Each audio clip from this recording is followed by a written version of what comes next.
Heyo everyone, Hexi here. I hope you're all having a wonderful day today.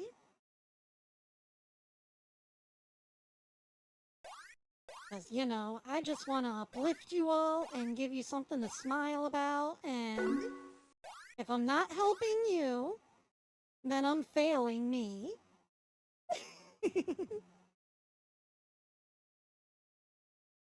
So, at any rate, I just went through absolute hell this week.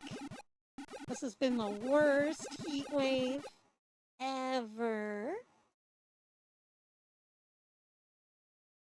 Like 3 days back to back, it was over 100 degrees.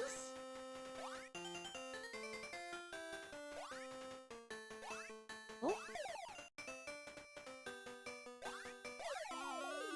And then, we were supposed to get 3 days of rain, but it turned out to be more like 2.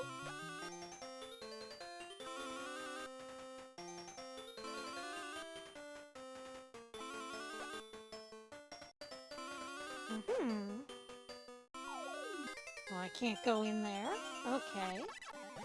Oh.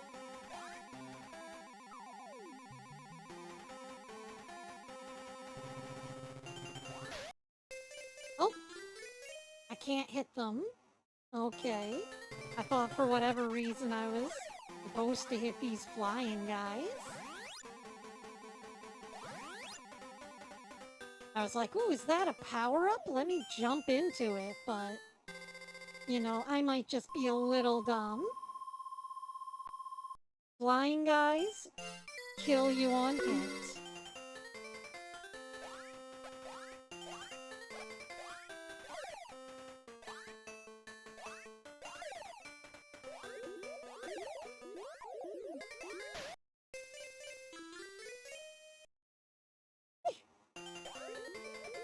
Once again, I thought maybe if I just jump on top of him, I can stand there and oh yeah, you totally can. I just didn't jump soon enough.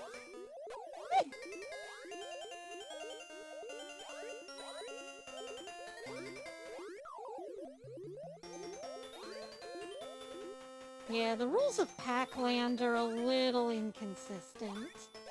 But Kit really wanted to see Pac-Man, but I didn't want to play the maze game, so we're playing Pac-Land because it's a side-scroller. I'd really like to play some more side-scrollers today.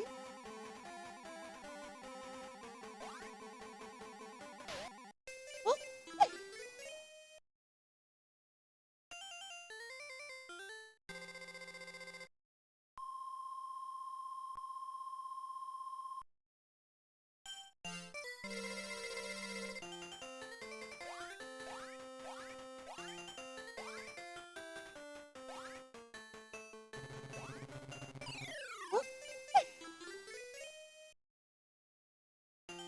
I thought I could make it across that little gap there, but no, you can't.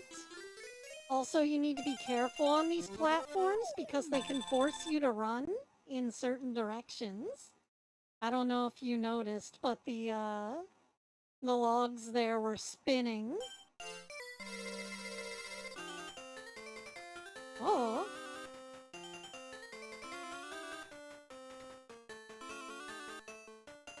Why are the ghosts throwing their babies at me? This seems a little problematic. Is there a way to double jump or something? How do they expect me to get to those higher windows?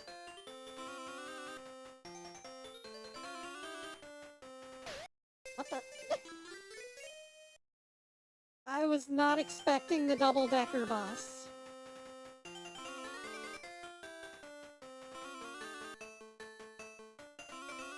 Oh, it's double tap to run. Okay. That makes more sense, and oh.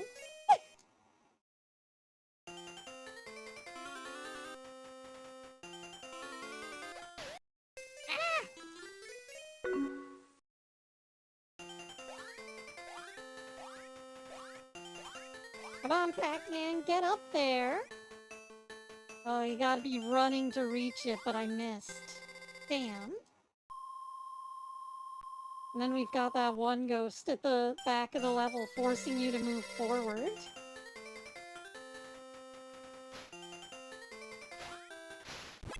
Oh! Missed the springboard.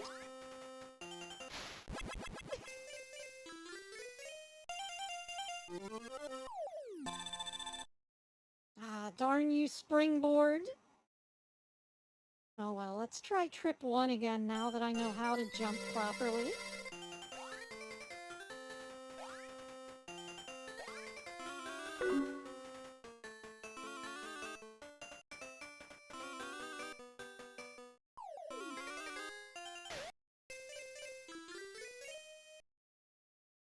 Gotta get better at timing my jumps.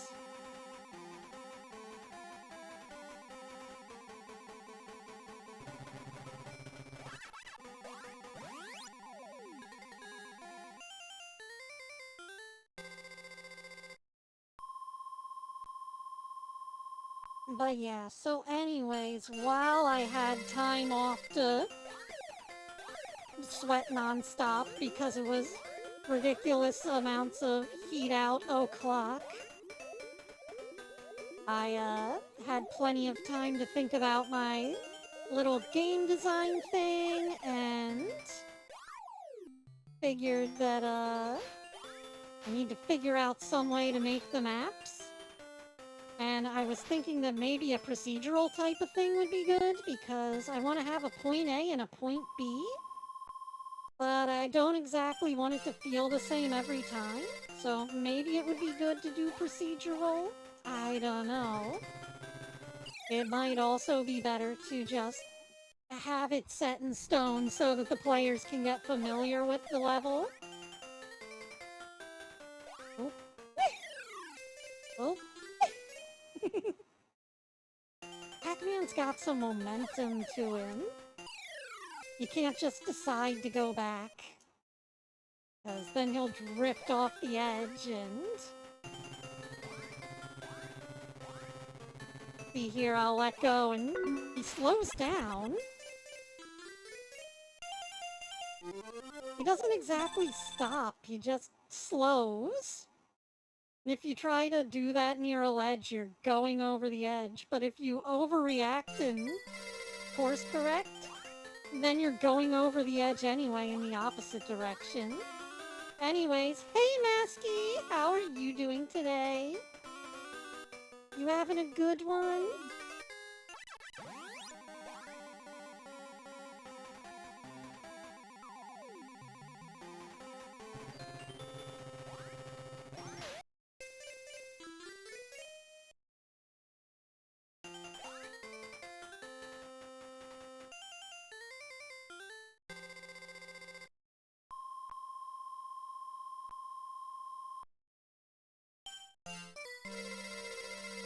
But I was thinking, with a procedurally generated map, you could set up, like, specific enemy spawn points within the map, and then have them always spawn there based on whether or not that part is used. So you could set up very specific scenarios that always happen.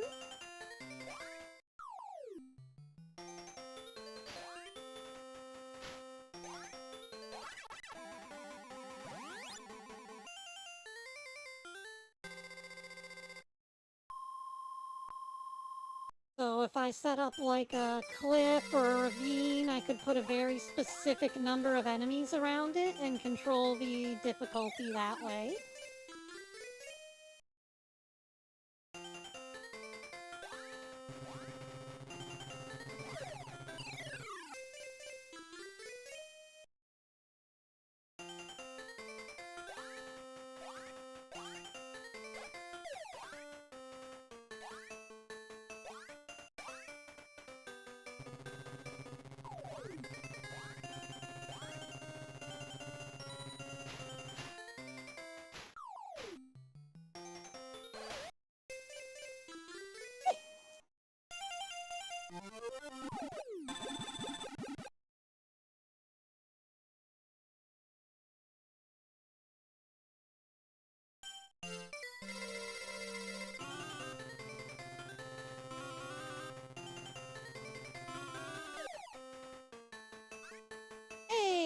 actually made it for once.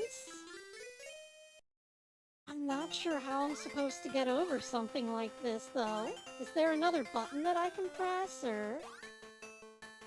I feel like there's gotta be something that I'm missing.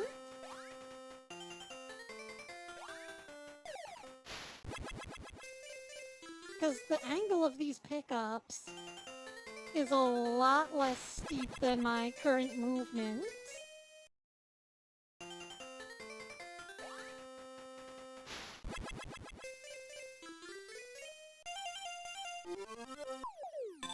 I'm definitely missing something.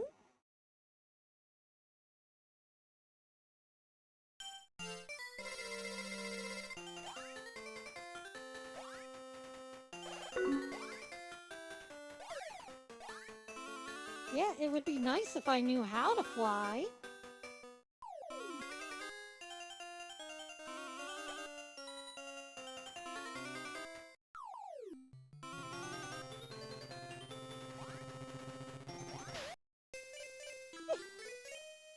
Oh, and I can jump on these little ghosts, but only if I hit the top of them?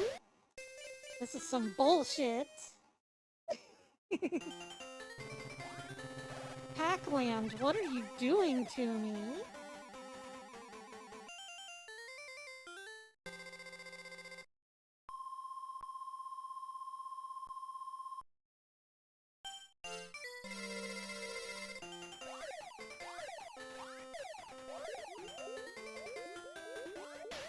Do you guys have any recommendations for what you'd like to see next? Any particular type of arcade game? Like I said, I'd prefer to stick to some 2D shit. If you, want to see, like, Streets of Rage or something in the beat-em-up style.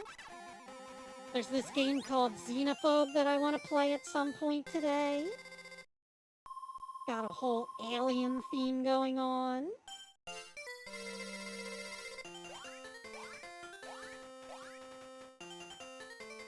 Like the movie Alien, you know.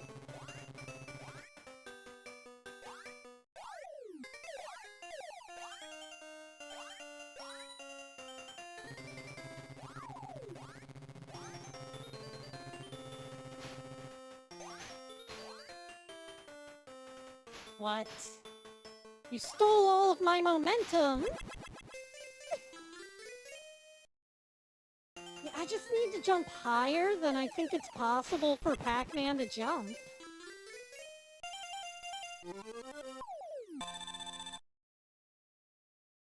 Maybe you're just supposed to be running at the ultimate maximum speed? Oh well, let's see what the highest level is.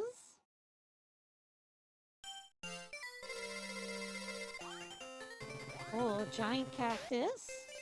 And a springboard right away. Wait, do I have to... Huh? Ah!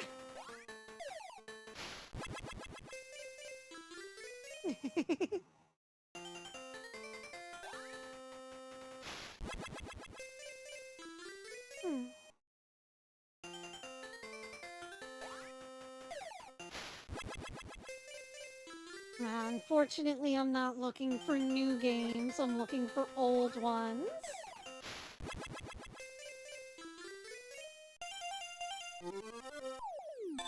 Yeah, I feel like there's some sort of, like, floating move that we can do somehow. Like, maybe he uses his hat like a parachute or something. Maybe there's a hang glider ability. I don't know, but I feel like I'm missing something and the game isn't explaining it very good. I've tried all the buttons, though. I was making sure to press extra buttons whenever I was jumping, just to see if they worked. But they didn't. Oh well. Who knew Pac-Land could be so hard?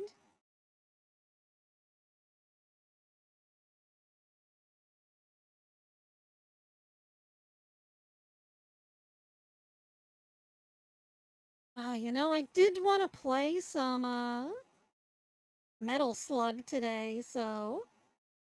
Instead of playing just regular Metal Slug, let's play something that I haven't touched for a bit.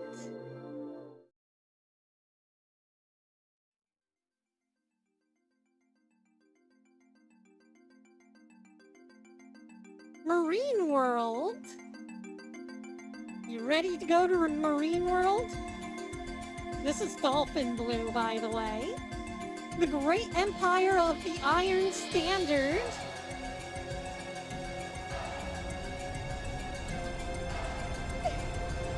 The Empire is massing forces.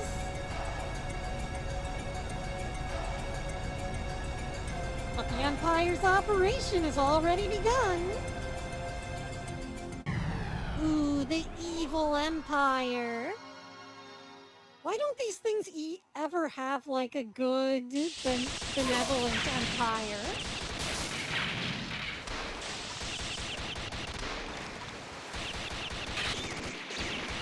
You know, people always talk about the failings of imperialism, but what about the benefits?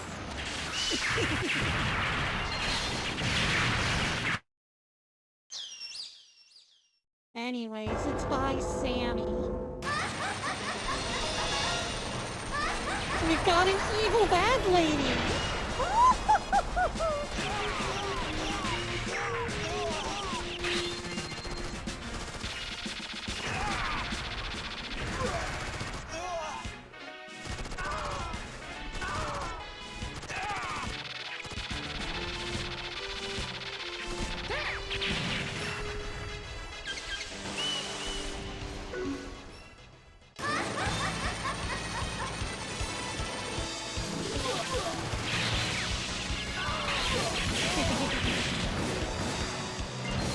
Yeah, maybe it was.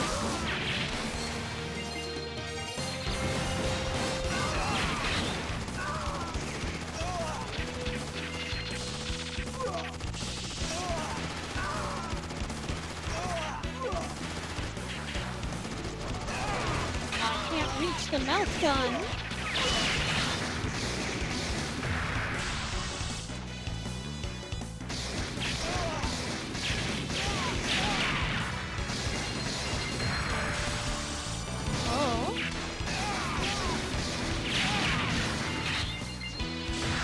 Funny, I haven't had any issues with my Metal Slug.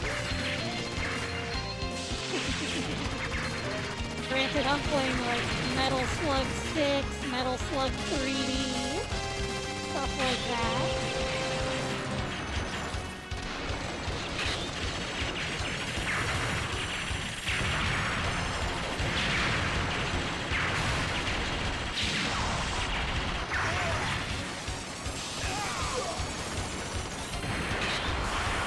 No survivors!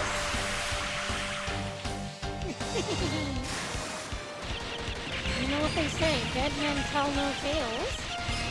Why are they trying to hand-deliver torpedoes to me?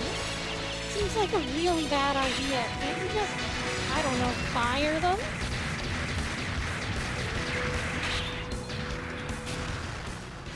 I don't know if I like the way that they inflate before they die whenever you knife them.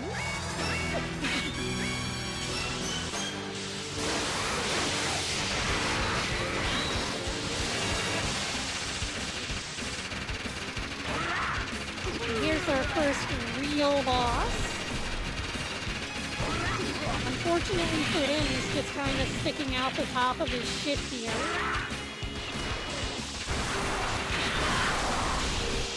Oh! I went for the power-up and got blasted for my trouble.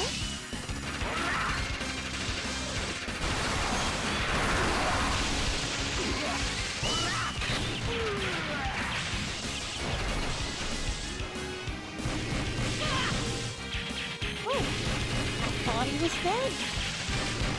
Goes to show what I know.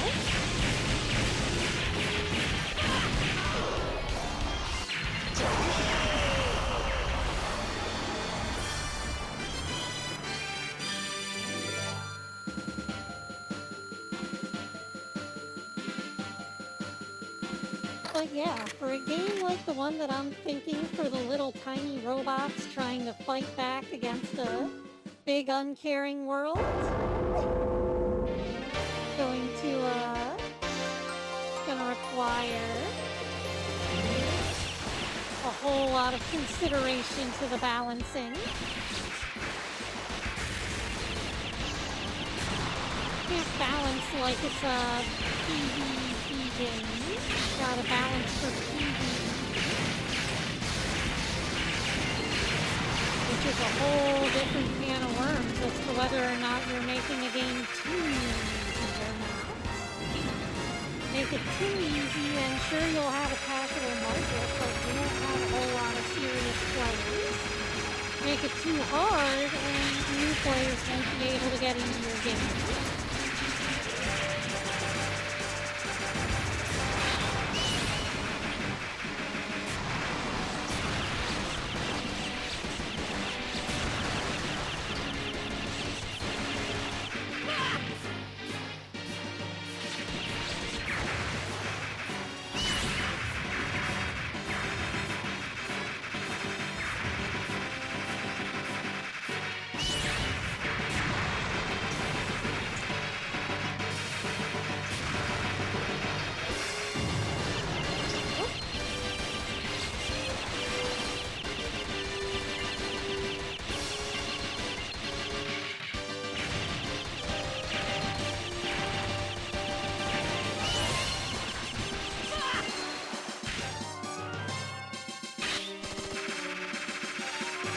There goes the princess! If you're asking yourself, where's the princess? Well, she's up there! Now it's time for the boss battle!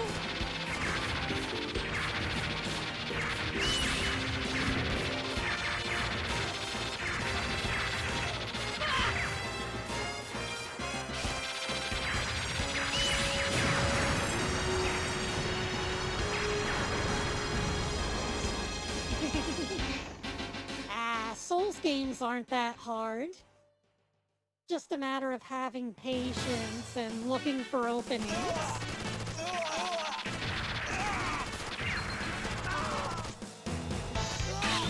Once you understand what the game expects of you, it becomes a heck of a lot easier.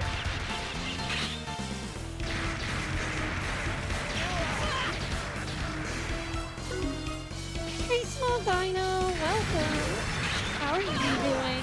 I hope you're having a wonderful day today.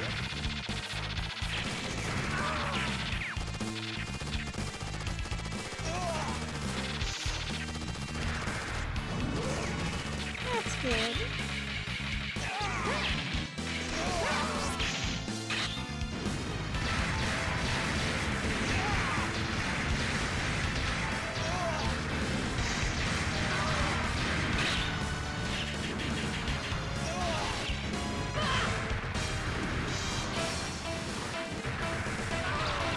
I just went through one of the worst weeks of my life with the whole heat wave thing.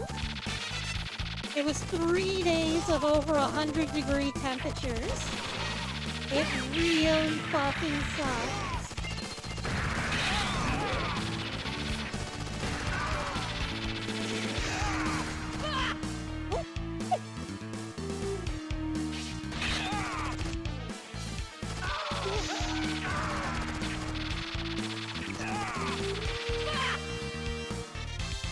What hit me?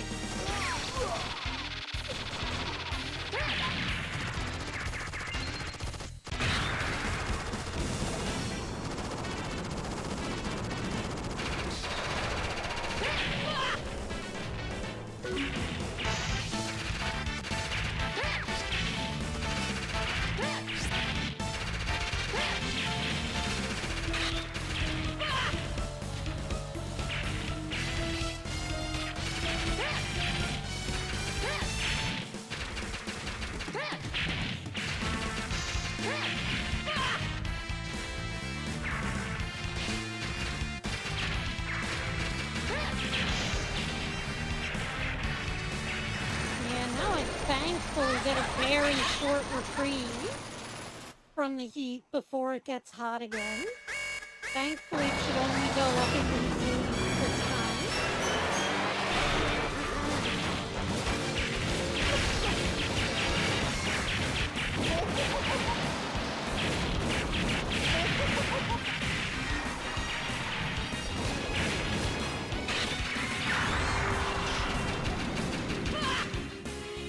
Oh, should have ducked under the fire.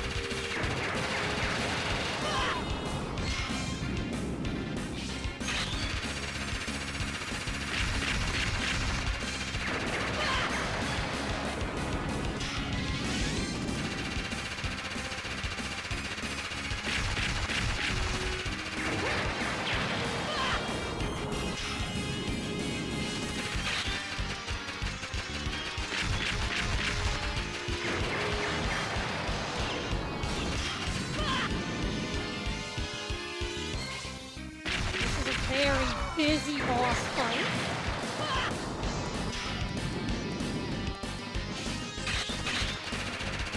It's got so many rules to it. You gotta dodge the missiles, and then dodge him charging you, and dodge the fire. Like, I see the pattern. It's just moving that fast to dodge it is not gonna be easy with this moveset. Why can't I have a slide move of some sort?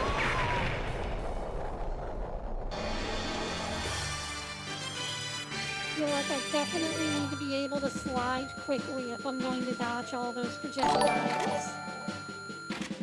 Thank you, Ko! You're so generous.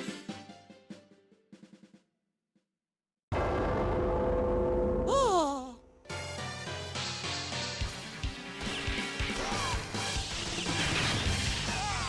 An evil bad lady like me?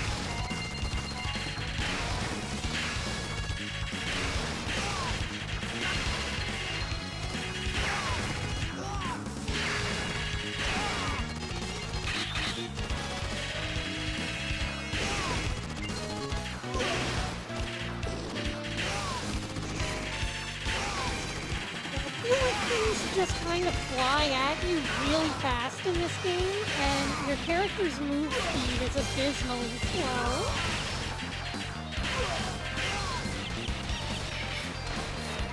I mean, it makes you consider your positioning a lot more. That is one thing that it do.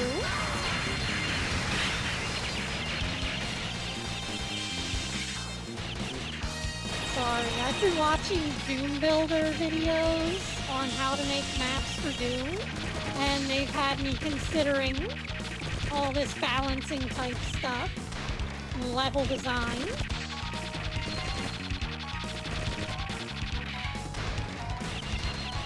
But if you make games too challenging, then the player can't exactly have a good time.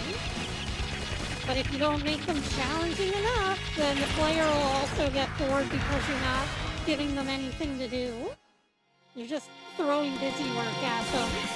Which was one of my problems with Warframe once I got to the end, so I absolutely identify with it.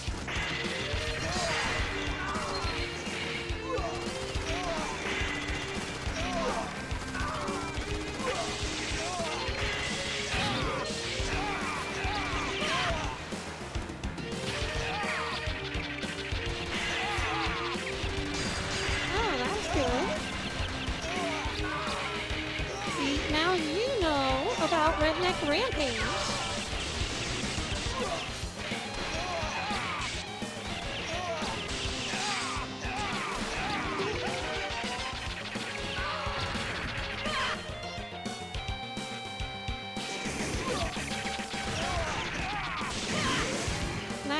definitely going to be an inspiration for me going forward because I always say that a lot of the best games made during the mid-90s and for systems like MS-DOS were made by a bunch of bored rednecks with too much time on their hands.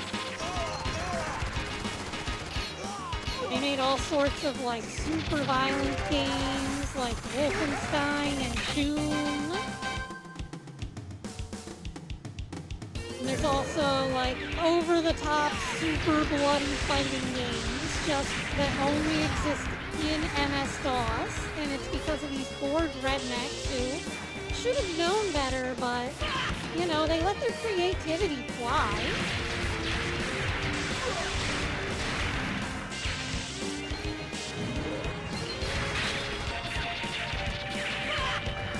You can just imagine them sitting there and being like, "Hey, Jim, you think we should make a move where he fires a fireball out of his dick like in Street Fighter, but different?"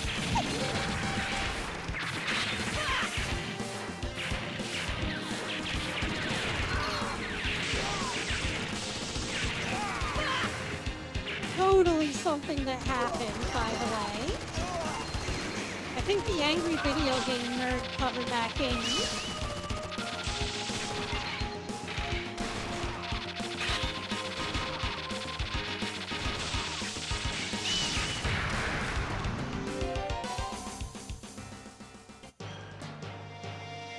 I need to get better at utilizing my dolphin power in order to beat these guys. Because I think that the game expects me to use that more, since it's the only way to really get high frames, is to utilize your dolphin.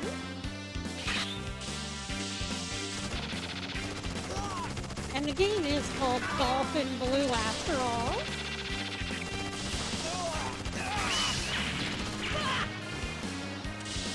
Why would you land on the spikes? Don't land on the spikes. What's wrong with you?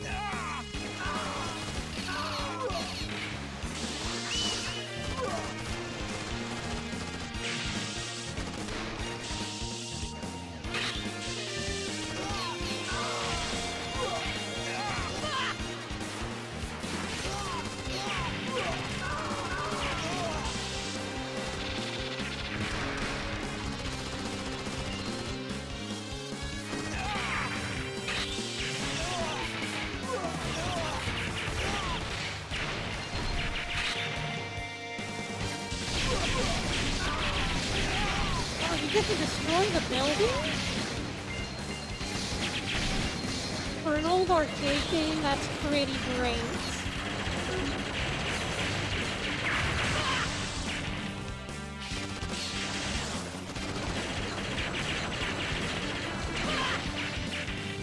Yeah, what can I say? This game likes its spike barrels.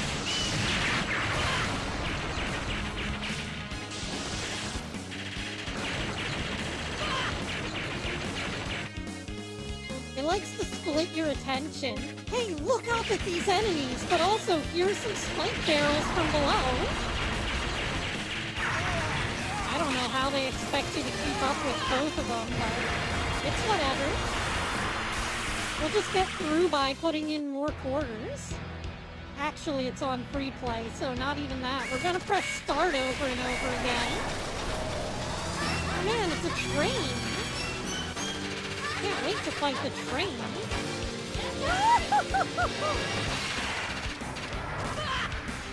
Strategically placed cleavage window.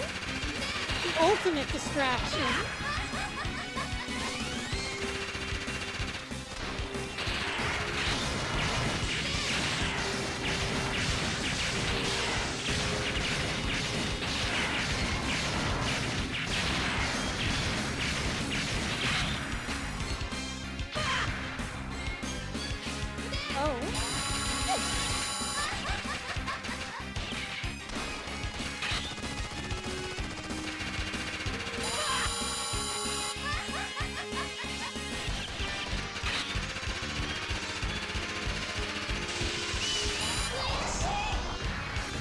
There we go.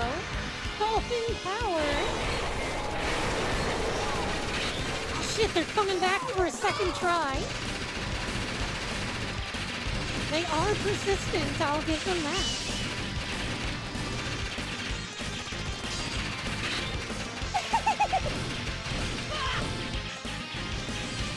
Why is she taunting us like this? I mean, I could learn a thing or two.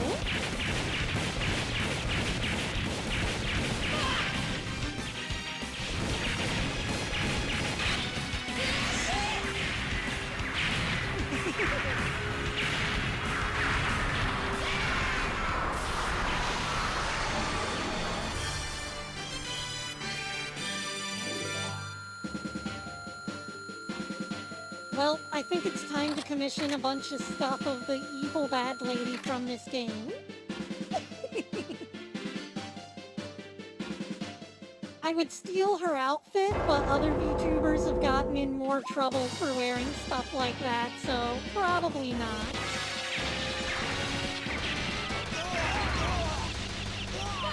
Anything even slightly militaristic is problematic these days.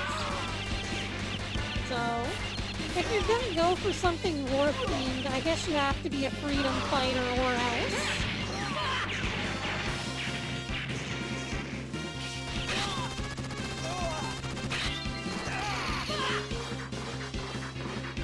Oh, more spike barrels.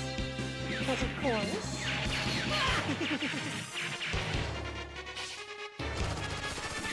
We can't have enough spike barrels in this game.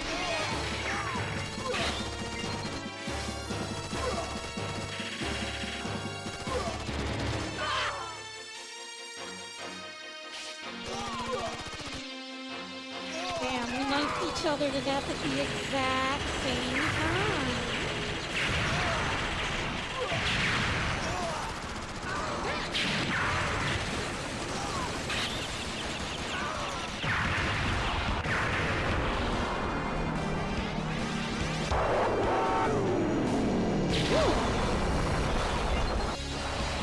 They're shooting us with the submarine cannon.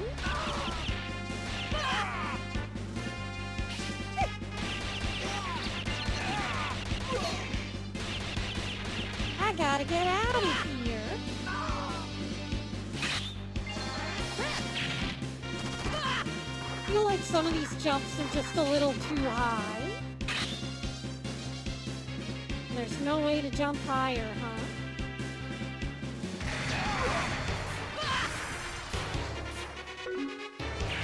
Hey there, kids!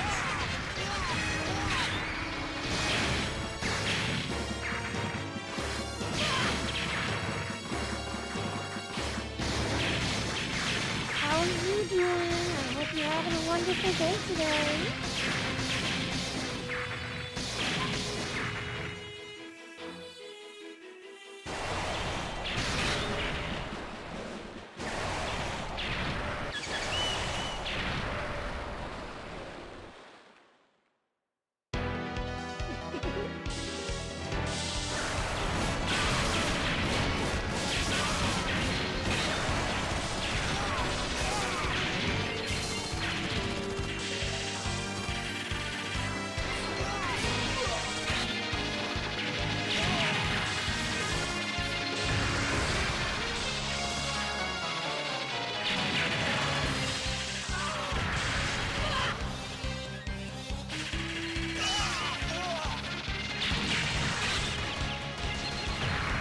Just had a fight with the evil bad lady from this game, and she has some particular distractions that she uses during the boss fight.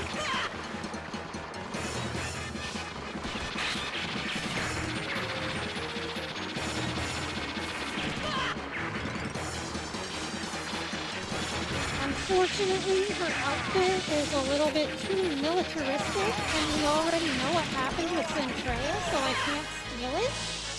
But, I think that she needs more artwork. Someone's gotta get to work commissioning art of the evil bad lady from this game.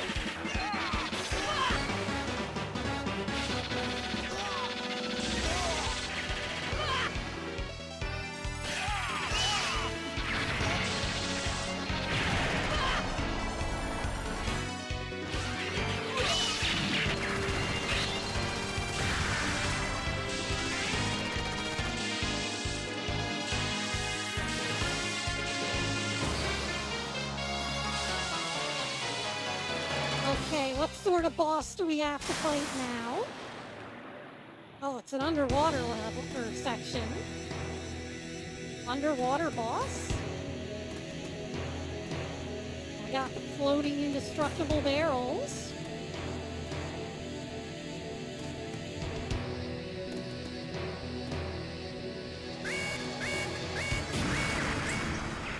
Warning, warning! A giant enemy is approaching fast.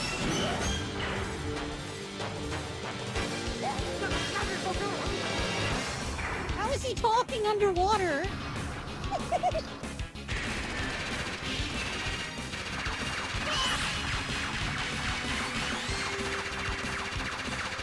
thought I could dolphin through the bullets. But no, I guess that doesn't work underwater.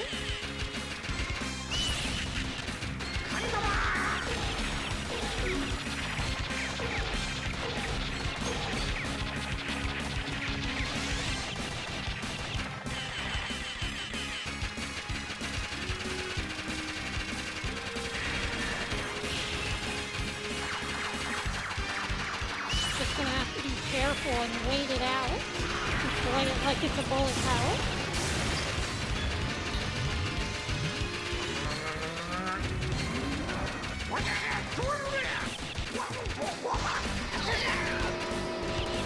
Oh, gotta watch out for his big cannon.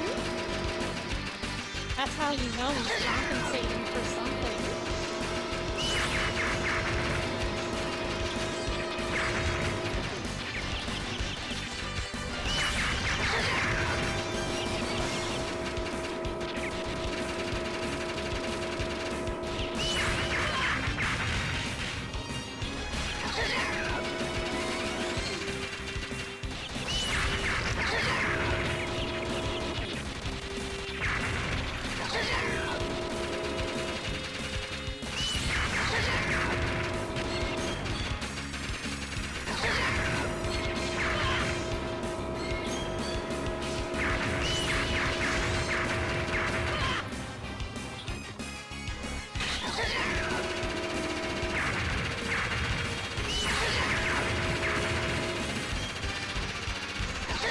Like I said, our pro tag here does not move fast enough to get out of the way of most of these attacks.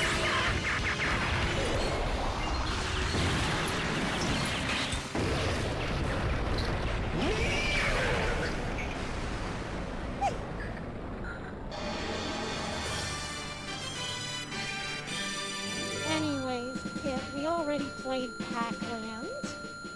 I got stuck on the giant gaps because I couldn't figure out how you're supposed to float over them.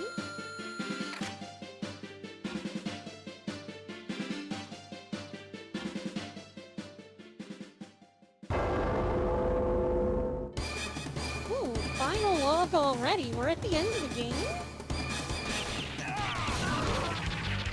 That was pretty short.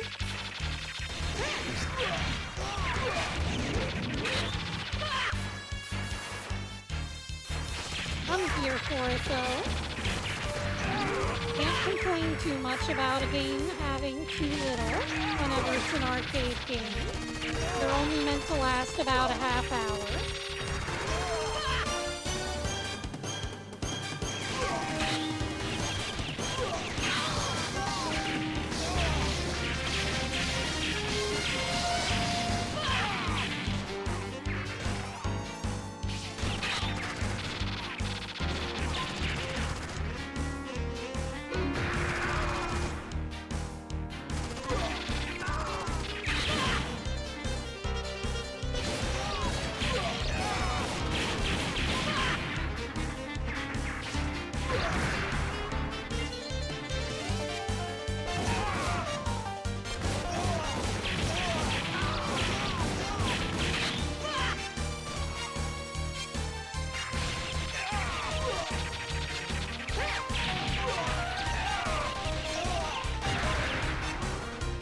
Yeah, just gotta get better at using my bomb when I'm supposed to. Just generally a problem that I have with a lot of games. If they give you a bomb, and I'm always like, I want to save it for the absolute worst case scenario. But in a lot of these arcade games, they're like, you either use it or lose it.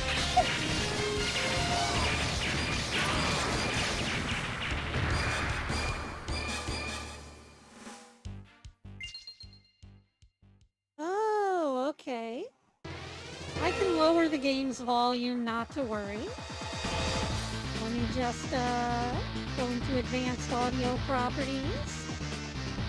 And we'll lower it to... There, I lowered it to minus 27 decibels.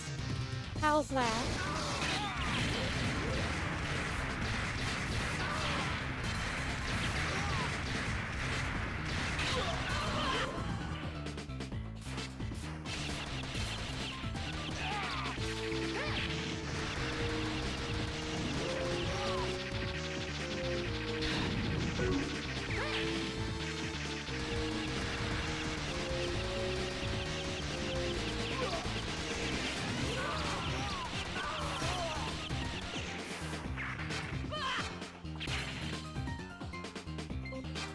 No, I think this game is just louder than all the other ones.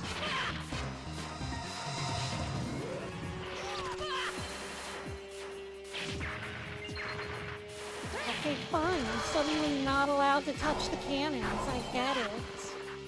Oh, hey! More spike barrels.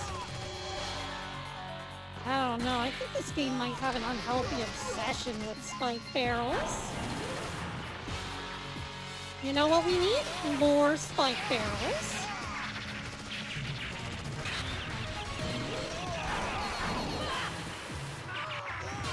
More spike barrels.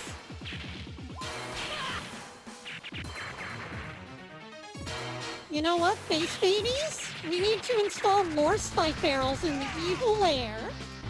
Get to work.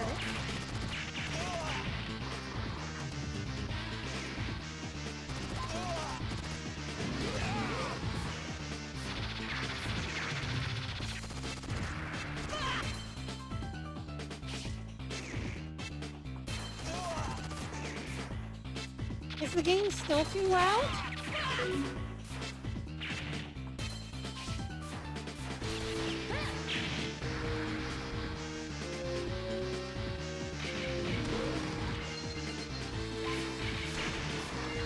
Damn, she just threw that power up right past me.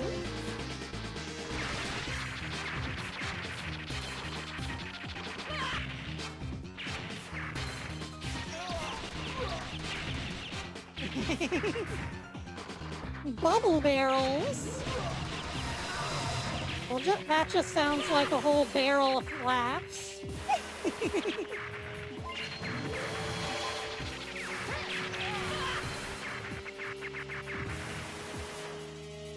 At least the main character mirrors me with his death cry. He's like, fuck! I'm also saying fuck every time I die.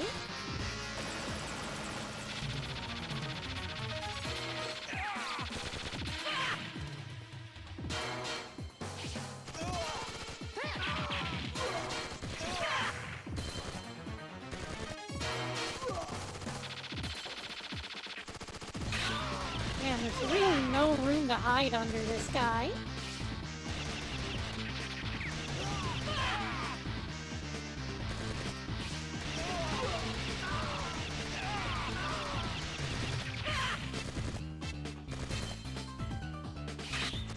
He's actually tracking me, unlike the other bosses that just kinda moved around and shot in predictable patterns. It's a good change of pace, but you have to switch up your combat style on this last level. I guess that's how they kept getting your corners.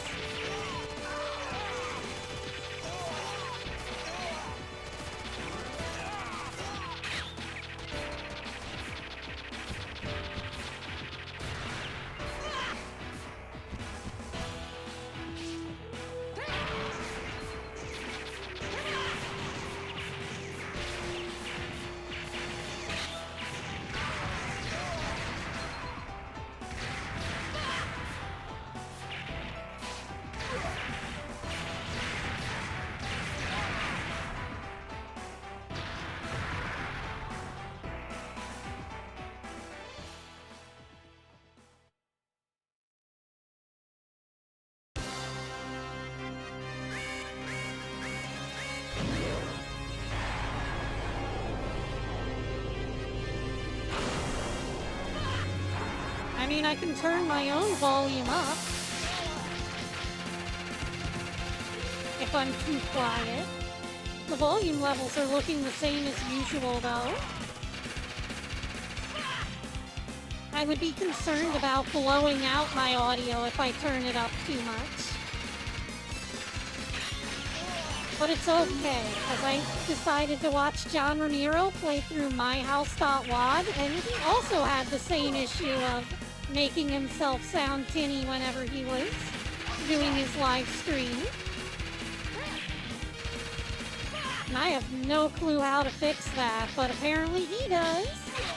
So he was able to just fix it, and I'm like, man, I wish I was that good with audio leveling.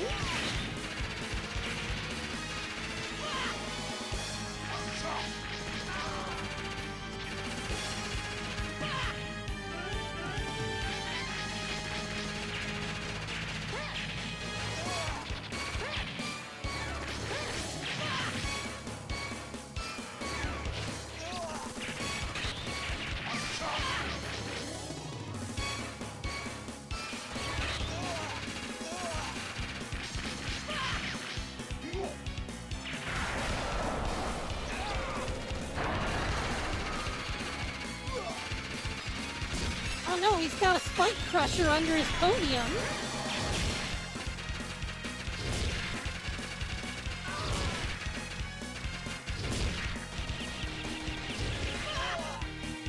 I need some cartoonishly bad ideas like that. We're in the Hexi lair.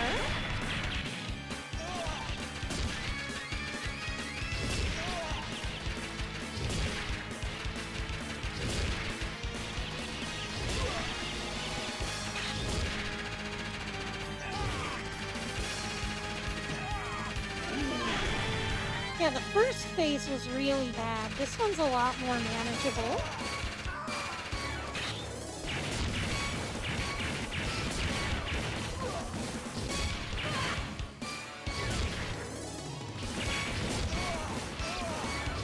I say that as I wind up dying again.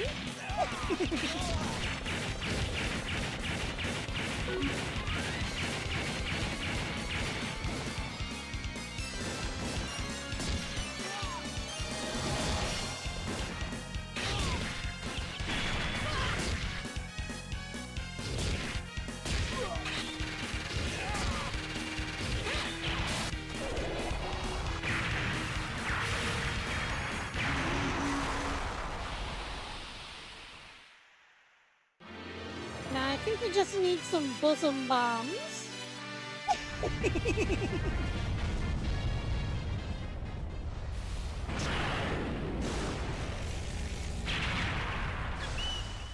Ah, shit! It's the secret boss. What's it gonna be? Is he escaping in a spaceship that's shaped like a long shaft?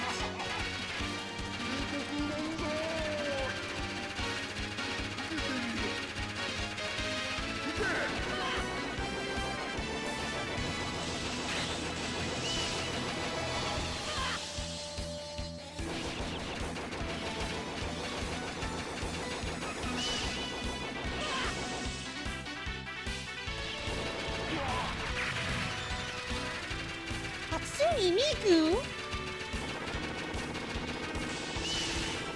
She's in the box?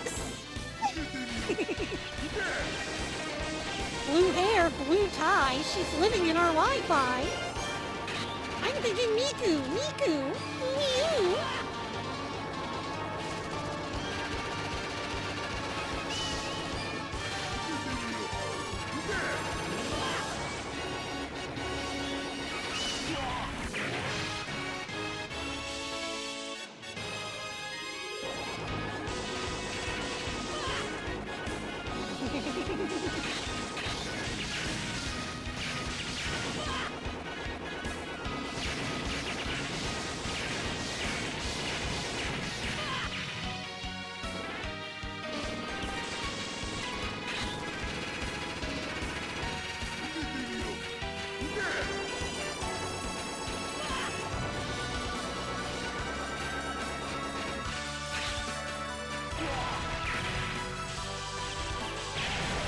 He's out of weapons now. Now what's he gonna do? Shit, he's pulling out the giant laser cannon. This guy really is overcompensating.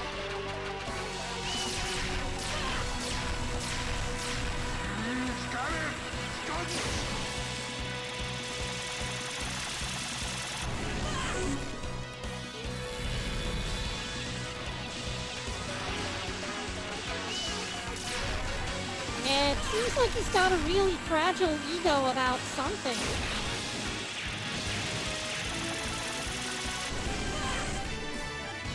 I jumped too soon.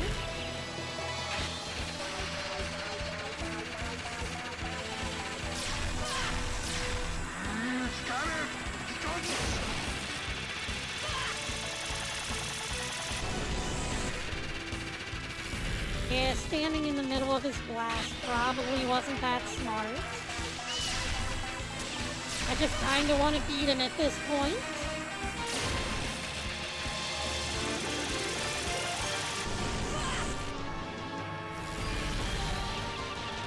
The game has gone on for too long now. But this is the final conflict, so I guess it gets its opportunity here.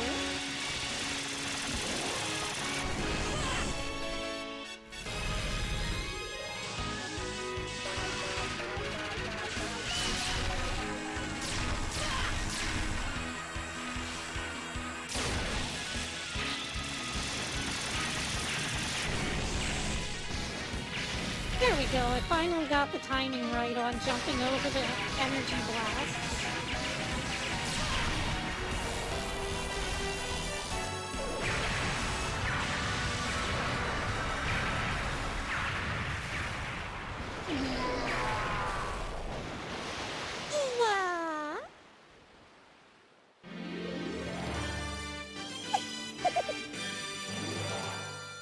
And then she just pops out of the capsule. Thank you, Mario! Now go play through the game again.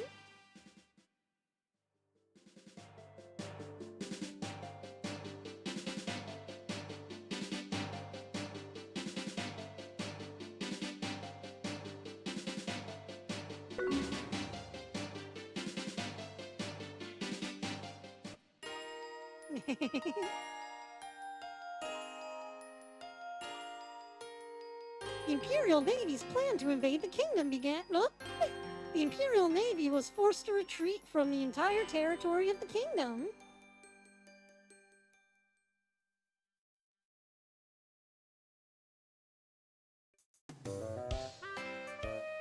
Who is this? Boss?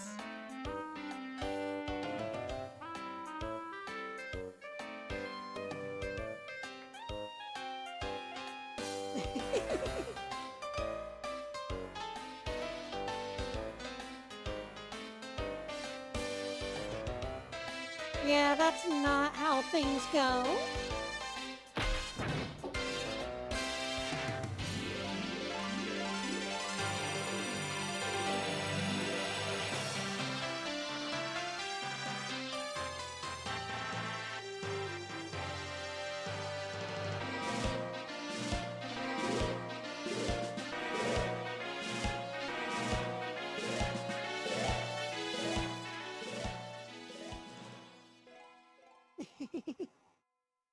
I just wanted to see the ending.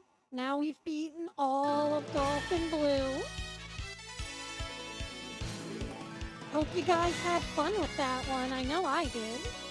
It was very Metal Slug.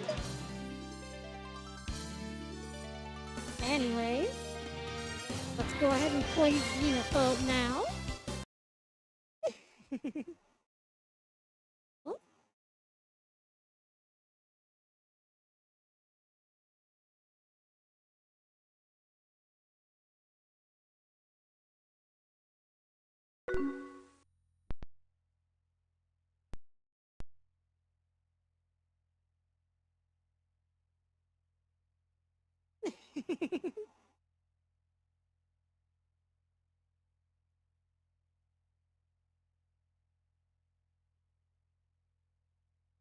Okay, guys, I'm about to get xenophobic. Just kidding, Mr. Piccolo. I'm not actually, I'm 100% xenophobic. Fuck it. Ultimate xenophobe. We're gonna be on the top screen. We can be Mr. Embrace. How do I switch character? Oh, never mind. I guess we're just stuck with him then. All of our credits get turned into HP, by the way.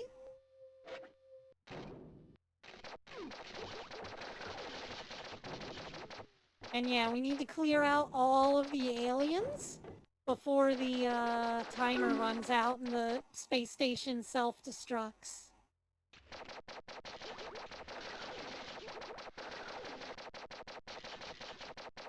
Now, once the aliens get up and start crawling around, they're a heck of a lot harder to defeat. So you're gonna want to beat them before they can mature into these walking crawly guys. And I fucking hate these ones.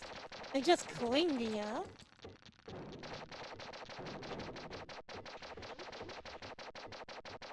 You gotta jump to get them off. How do you pick up item? Okay, it's that button.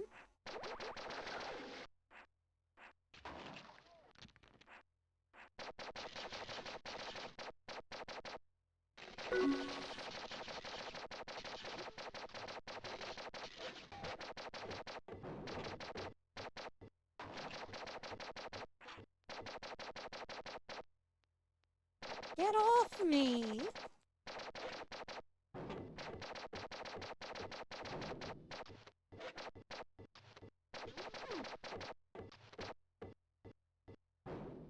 48% of the aliens defeated.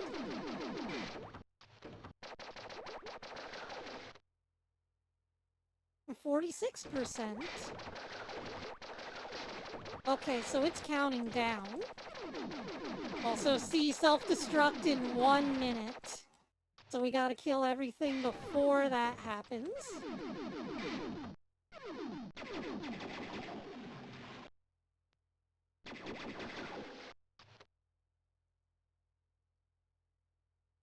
Can we push this thing up here? No.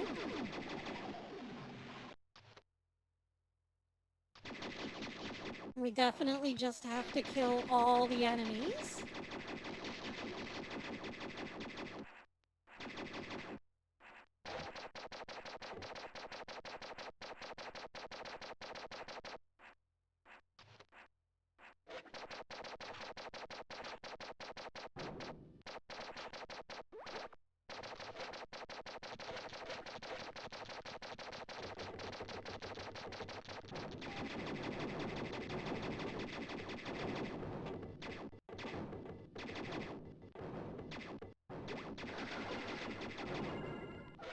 Yeah, see the problem here? They can turn into these little ball things, and then the space station will self-destruct anyway. Base was overrun. Oh well. I killed 61 aliens, though. Seems like there's just entirely too many aliens sometimes.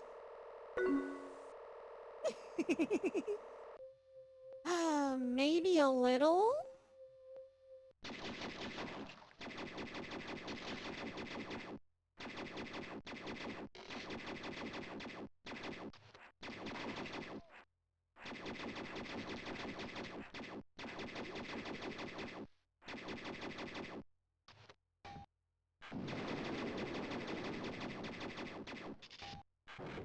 I mean, that one's just trying to surprise me.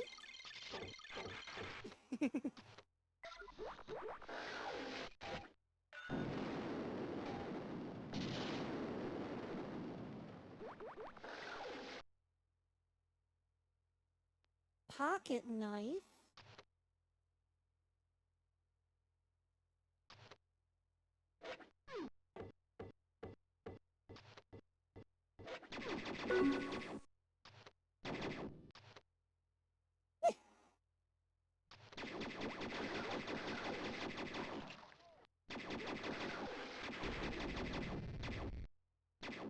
But yeah, this is just another one of those games that I encountered while out at a hotel somewhere. Just happened to come across Xenophobe in the laundry room.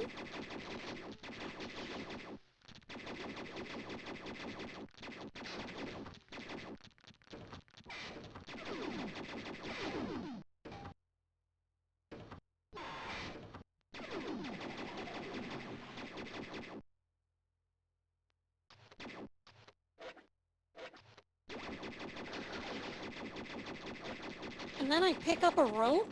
With how, handsy these aliens have been, I don't know if using a rope is really gonna work on them.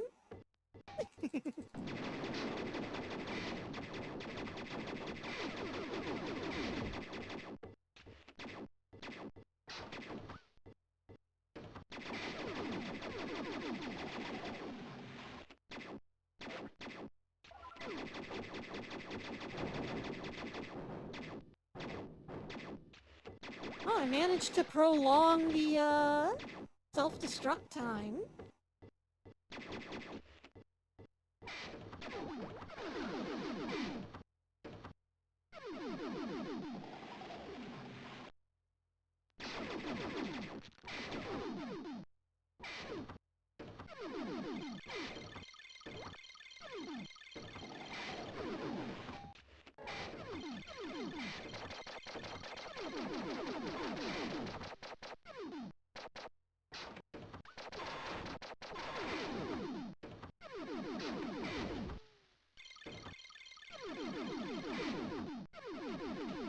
Starting to feel like there are too many aliens on this moon base.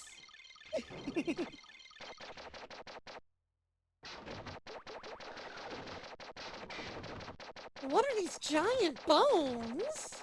Good lord.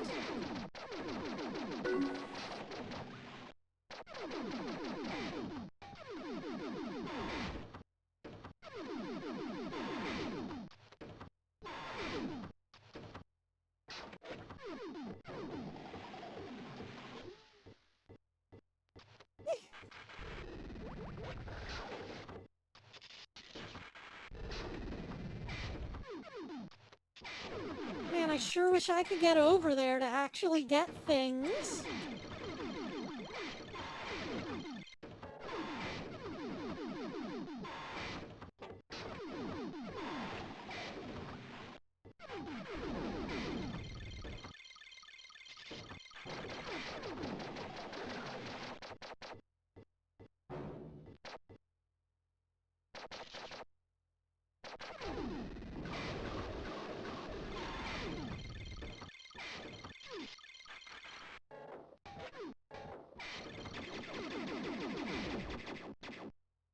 Can't even leave the room with how many there are bouncing me around.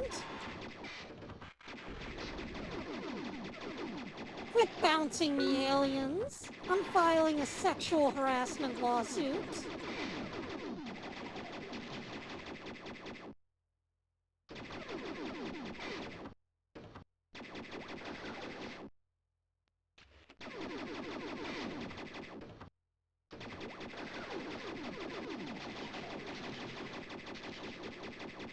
Like trying to beat orcs in Warhammer 40k. Once they've infested your planet, it's pretty much over.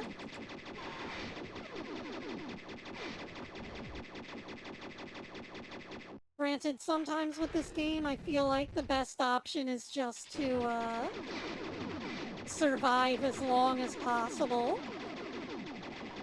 Feels very unlikely that I'm gonna be able to get rid of every alien.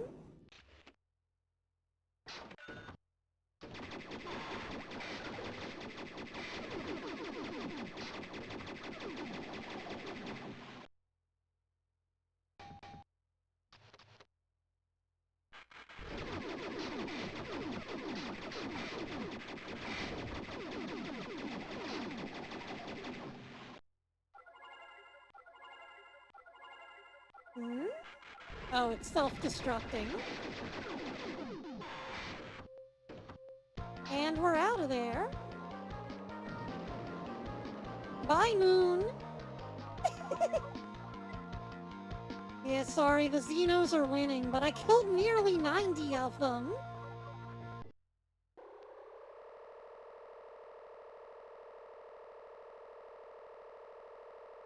Starship infested.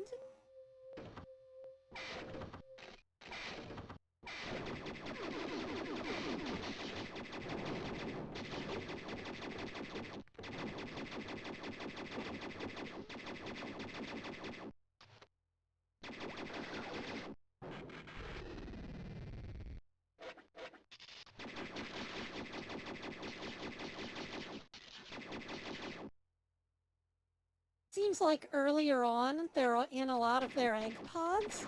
So if you can get rid of them before they take root in, take root and mature, then you're able to get rid of them easier. So I guess I'm on egg destruction duty at the beginning of each level.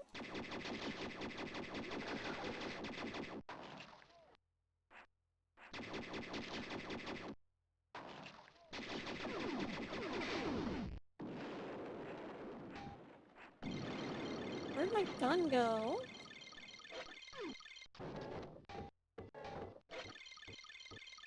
I can't believe they were able to just destroy my gun.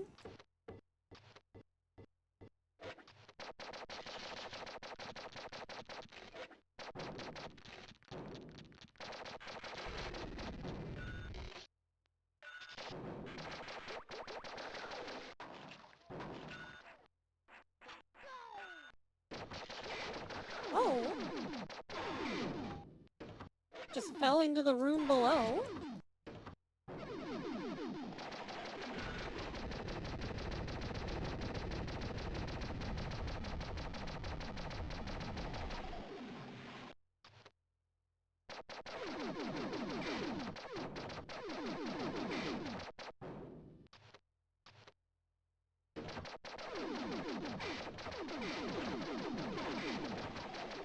I feel like this alien, if he was a Star Trek character, would definitely be the McCoy of the crew.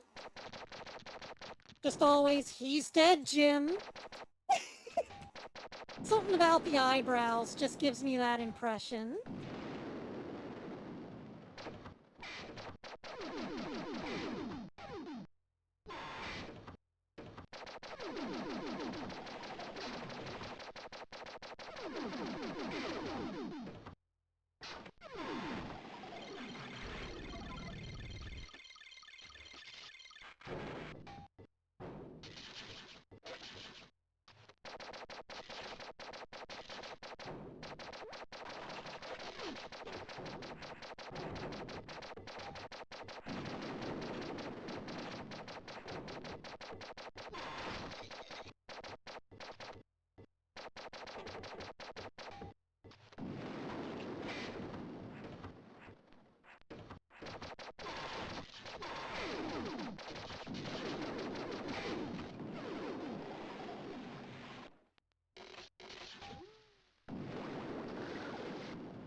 Ooh, lightning gun. Now that's what I'm talking about.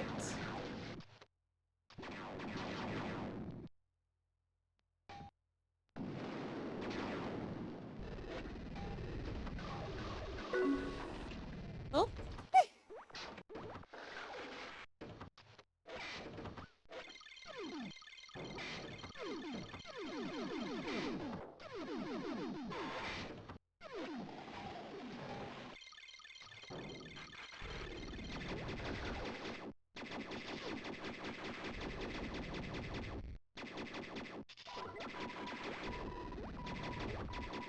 Oh, there we go. I was able to disable the self-destruct this time.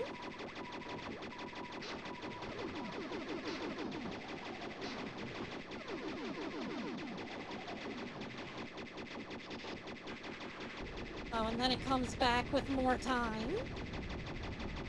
I'm guessing you can only do that the once, though.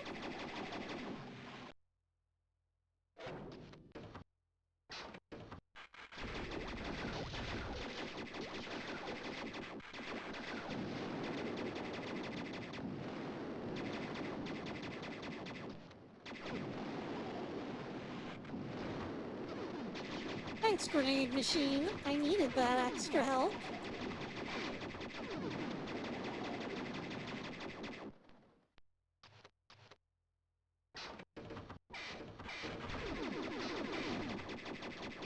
I don't know, there's a duck man in this, game. I have a feeling he'd be more of the Sulu. Make some bad, puns about duckbills.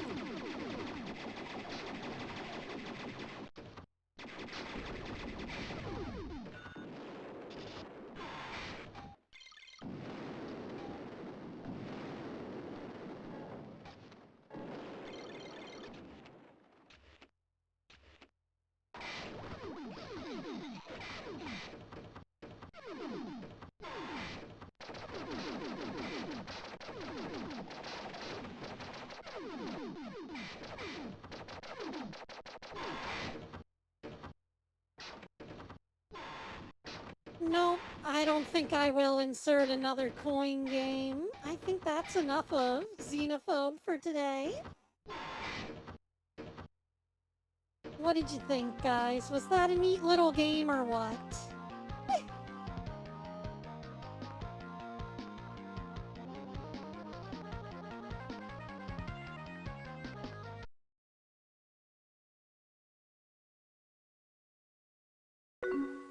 What to play next?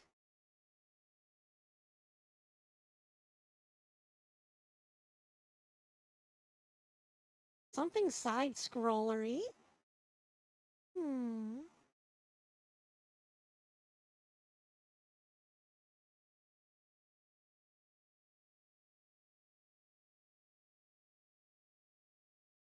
Yeah, I think that one's like a classic. We could play Souls.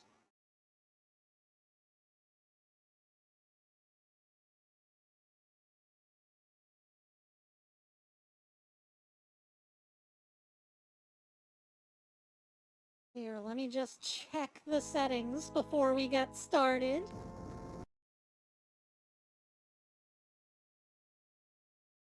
What are our switches set to? Oh, there's a stage select option and service mode. Well, I guess we'll just play it normal, and if we can't beat it, we'll turn on the stage select so we can see more of the game. I was really hoping there were more options. Ooh, creepy Jason mask.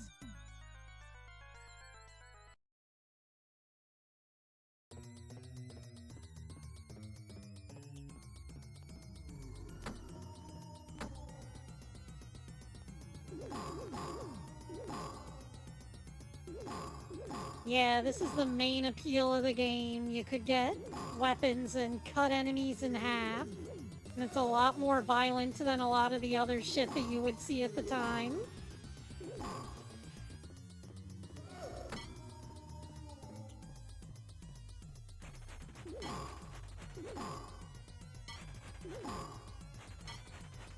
Any of you guys remember Splatterhouse?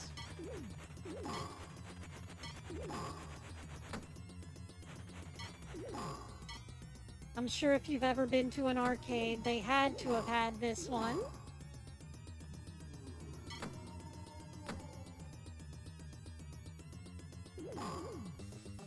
Gotta watch out, because this guy's head can float and attack you after you chop it off. Here we go, we're at the first boss already. The pile of leeches.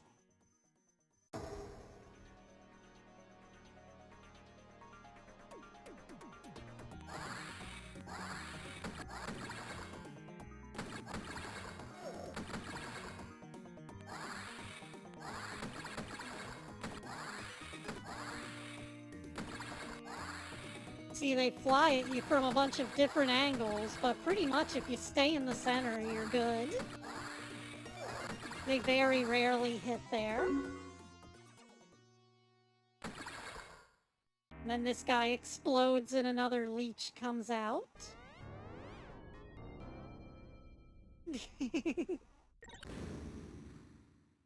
Yeah, Yeah, but look at how happy the guy is down there. Even his hockey mask is smiling.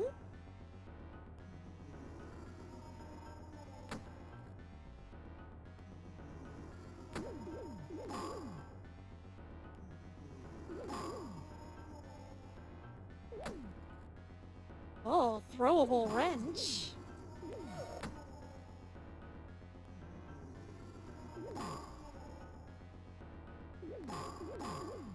And now the boss is a regular enemy that drops from the ceiling.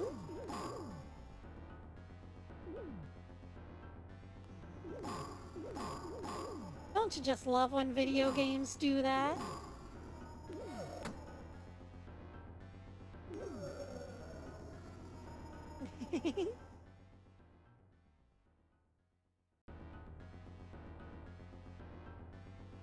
This is what happens in this game. If you fail the level by dying too many times, you go back.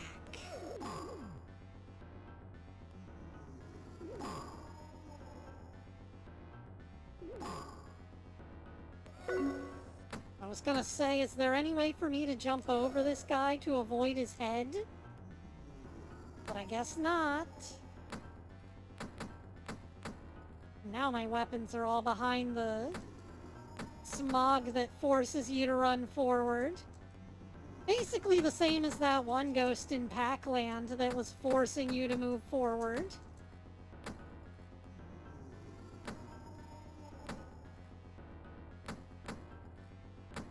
So yeah, it's just one of those old school gaming conventions that I feel like gets overlooked in these modern days.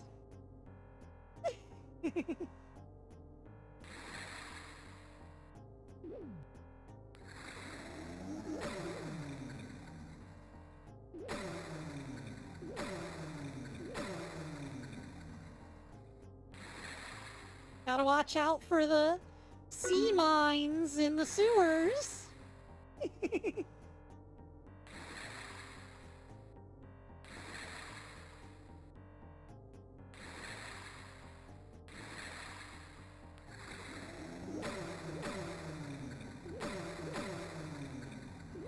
And the swamp things.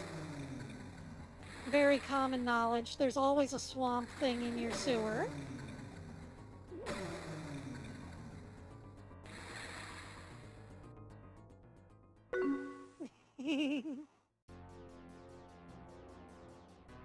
It's best to just not question it. Anyways, here's the level with the living furniture.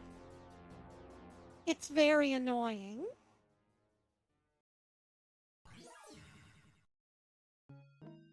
Okay, game over. Can we continue? Or are you gonna force us to go back to the beginning? Because if that's the case, then yeah, I'm turning on level select.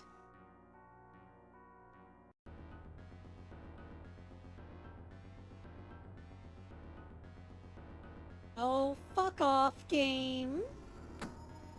Gotta go all the way back to the beginning of the level.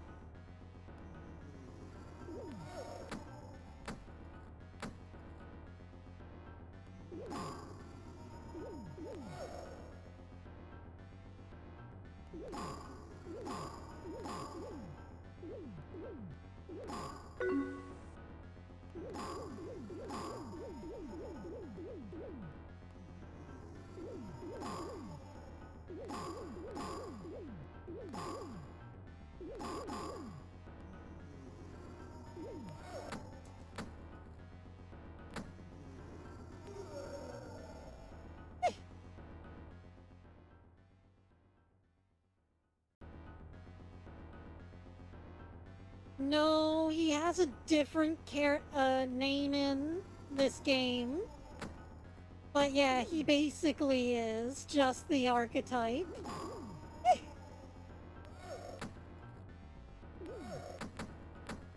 I'm guessing whoever made this thought Jason looked really badass and wanted to include them in the video game. They were like, oh man, Jason is so cool. How can I shoehorn them into my game? Like I said, rednecks with too much time on their hand that didn't know any better were making all these great games back in the mid-90s.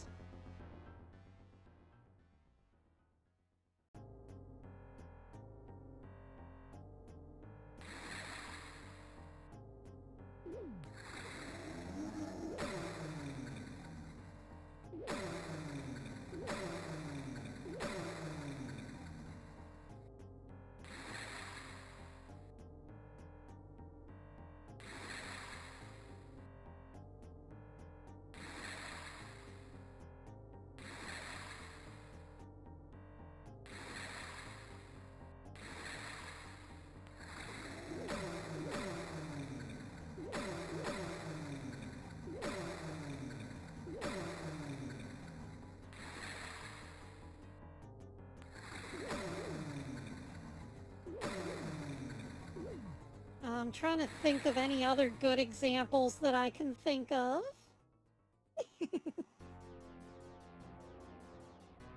Like, there were just so many Mortal Kombat clones back then trying to be more violent.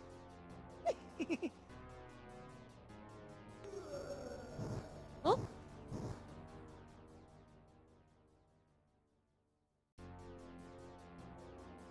Okay, one more try. I could have swore that you could, like, punch some of these objects out of the air. Yeah, there we go.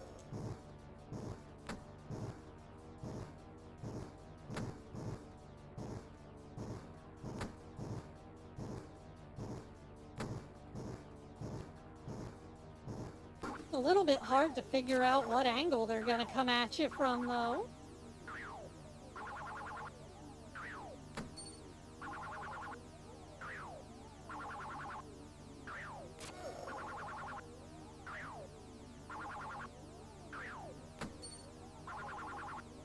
There we go. Now I can force it to come at me from a certain angle.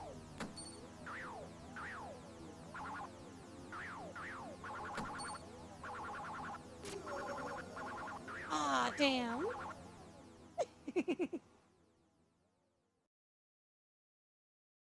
Well, so much for that shit. Let me just, go into the core options here and stage select, yes.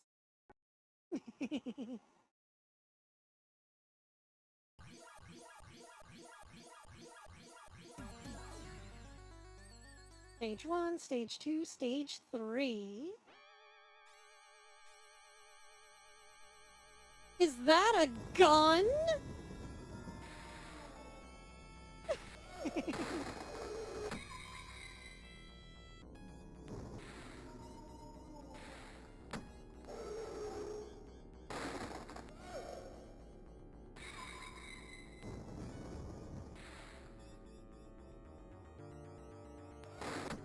What am I even looking at?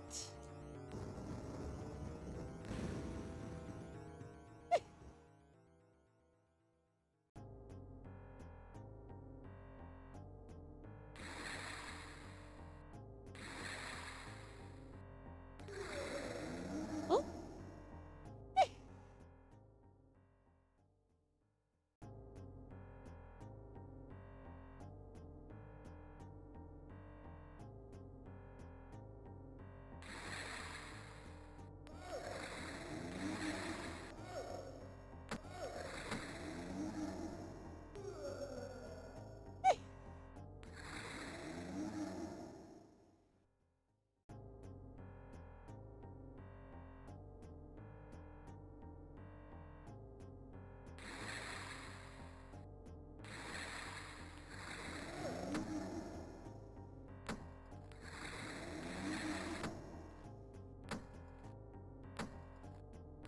Okay, you gotta jump kick these guys to get into their range, because they have longer reach than you do.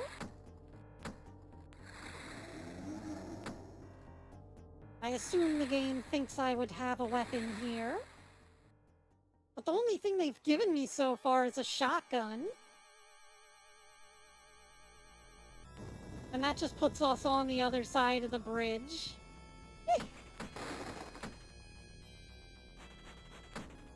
Damn, even the birds are our enemies. What did the birds do to you, Jason?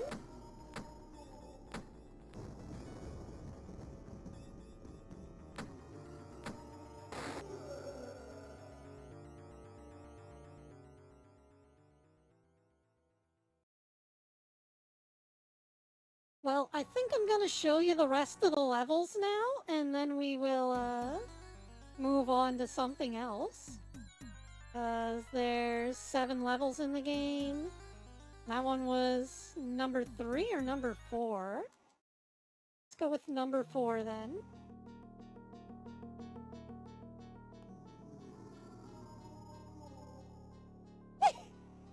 They just run into the little hole in the ground.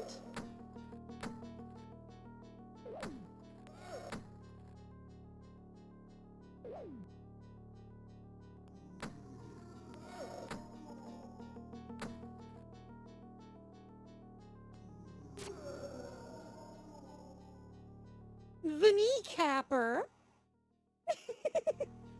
Kinda reminds me of Half-Life 2. With all the spinning blades in, Ravenholm.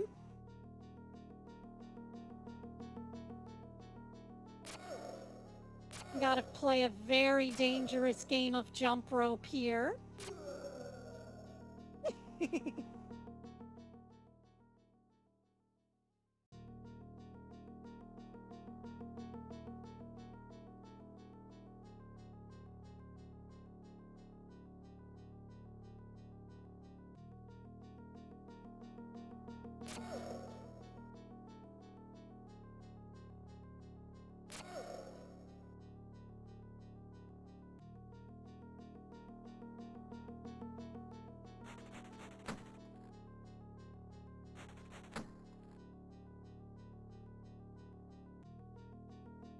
I love how these bats just keep flying at him, and then he just punts them out of the air.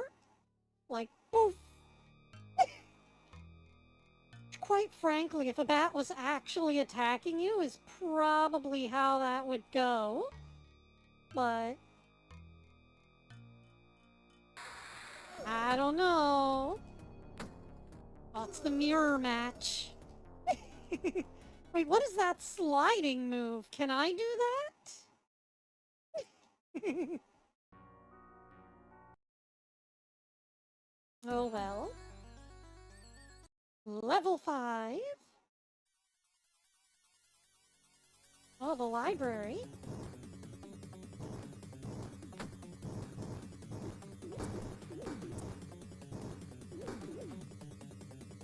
Can we just skip the library level? No one reads anymore.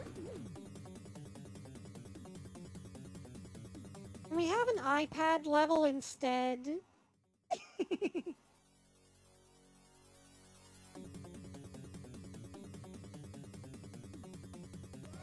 What?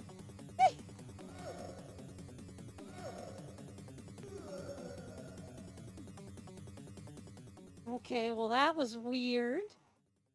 For whatever reason, I couldn't walk while on the angled table. And then I got flung back into the pit.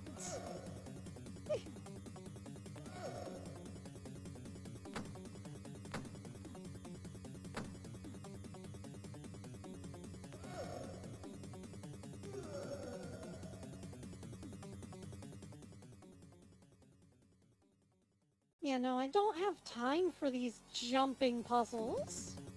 Are you crazy?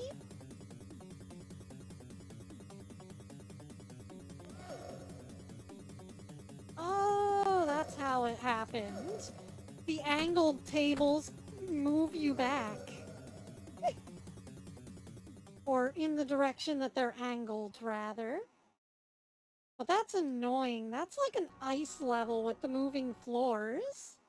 Or, that magma zone from Mega Man with the moving platforms.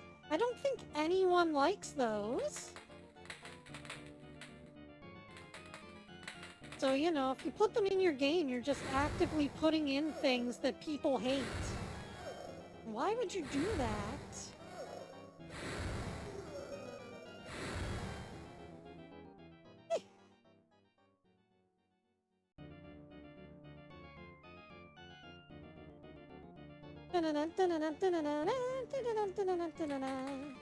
Oh, wrong song.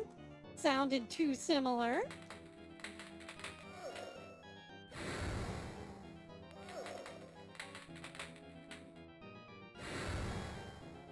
Also, can't attack the fire guys. They take no damage. Can I get like a Minecraft water bucket or something to throw on them? I have a feeling that would take care of them.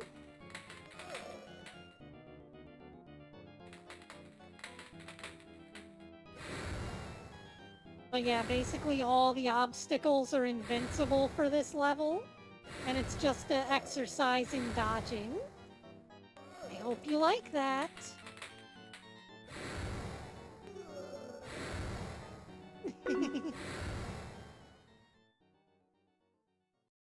Welcome back, Matt. Good to have you. Anyways, I think that's enough Splatterhouse. I know I only got up to like level 3 on my own, but you know, unless you're willing to learn all the jumping patterns, which, you know, I might have mastered at one point in time. I am not relearning them now.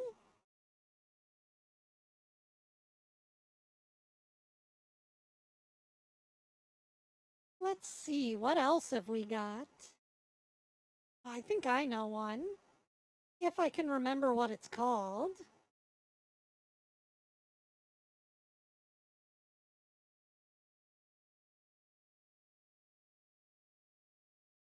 Like big something. There it is.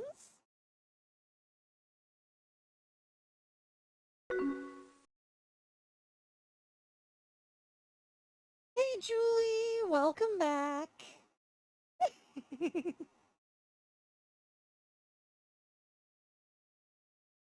Good to have ya. I hope you're having a wonderful day today.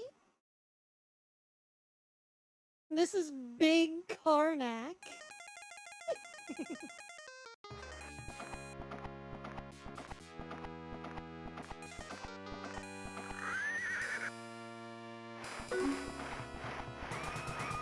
See, here comes the Pharaoh and his new wife. And then all of a sudden, demons come down and steal his wife. You guys better be careful. It's a pretty common occurrence. You get married and then all of a sudden someone comes along and steals your wife.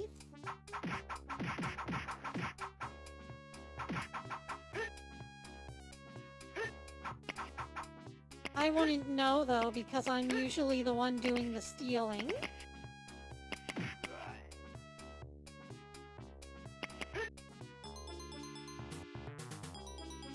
Oh. Uh-huh.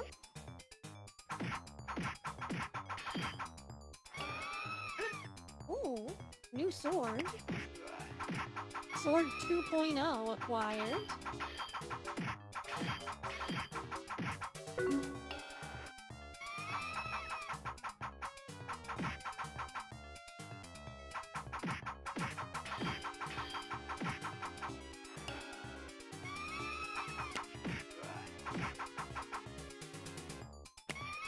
Man, these fucking mummies just vomiting in my face.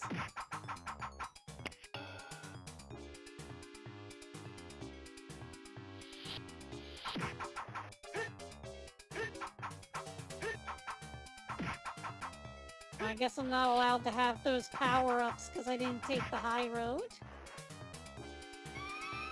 Fine then, I'll do it this time and I'll still miss power-ups.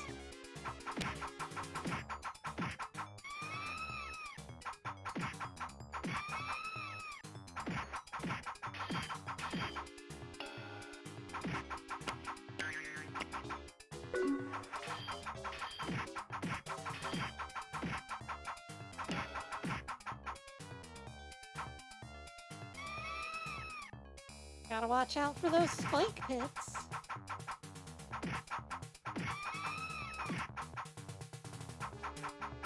Also, I think this guy's supposed to be a boss, but, can't attack him right now because he's up above me. There we go. Really?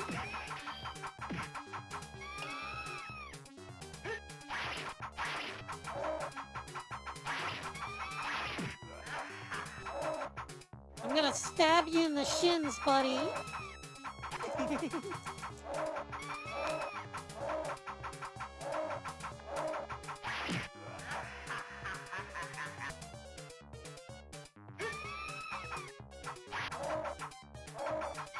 They don't call him Big Karnak for nothing.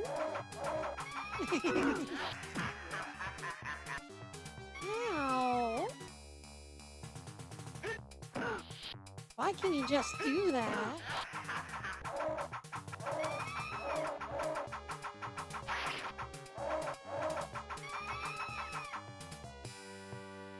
Oh.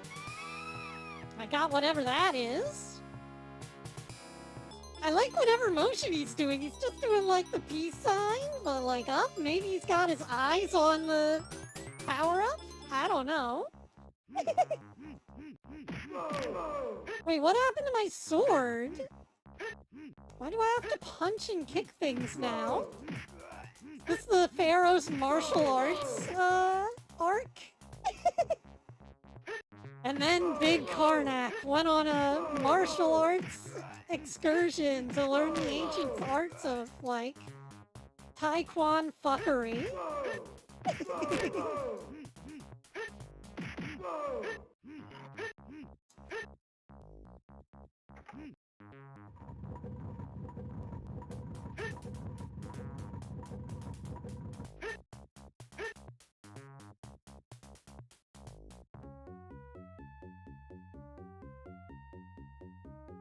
In the big hall, your only exit is the elevator.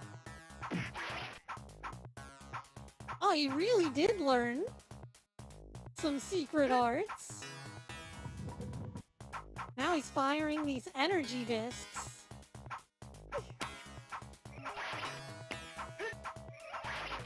I would love to help.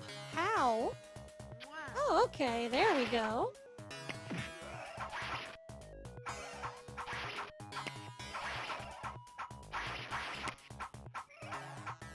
What are these furry shenanigans?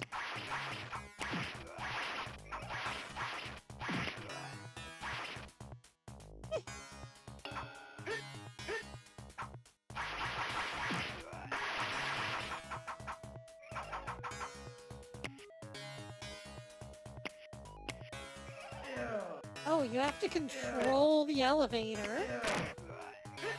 That's certainly interesting. Most games with elevators don't expect you to hold the button the whole time.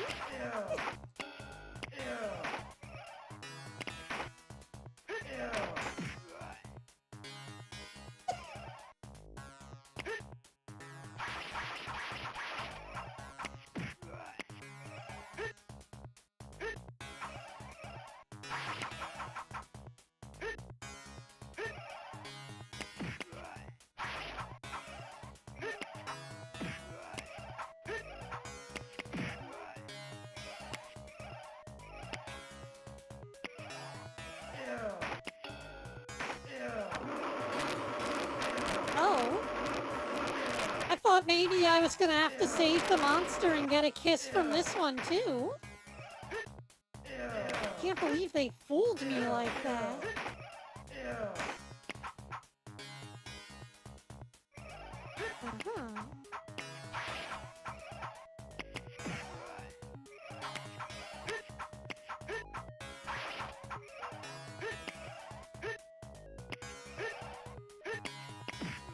I'm assuming whatever I have to do correlates with this thing on the floor.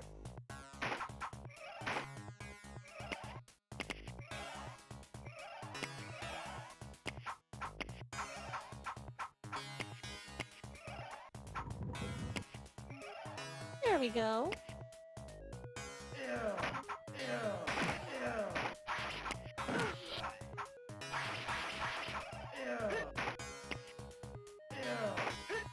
I guess we're just skipping that? No, we gotta go this way.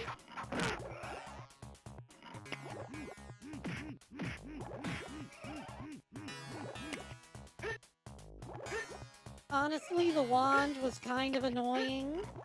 Using my fists might just be an upgrade.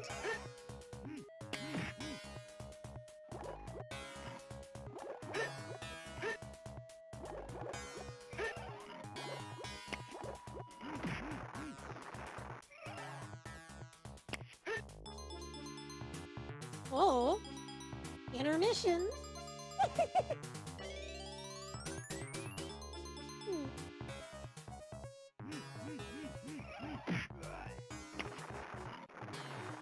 Let me down!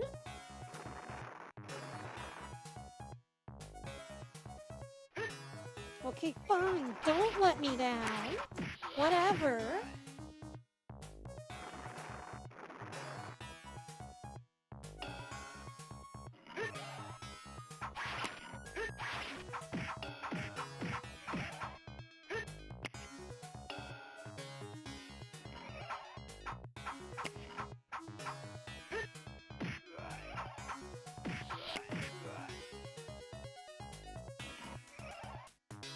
Yeah, not gonna lie, this rope part kinda sucks.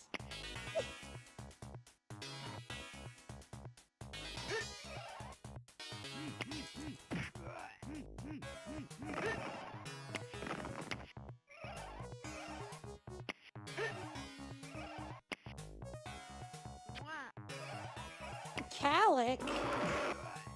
Who is Calic? Or is it like a thing?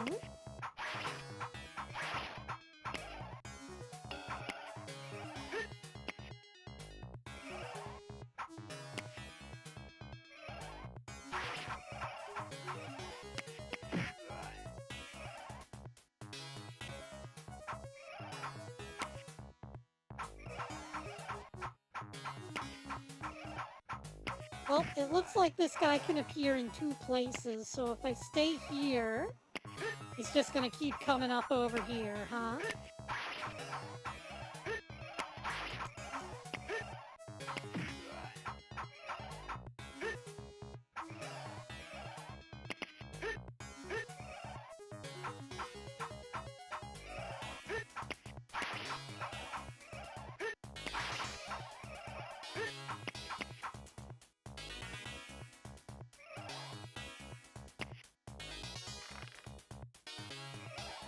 Khaled, dead.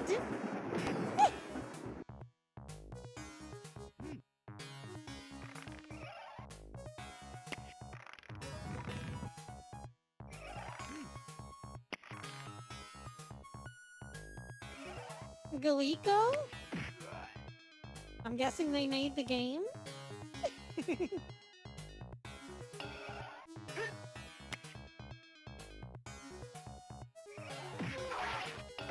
What?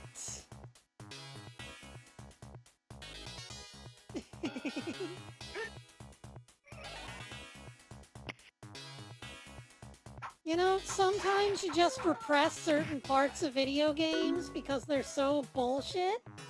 I think this is one of those instances. Because I just completely forgot about the giant snake. But, yeah. Fucking giant snake.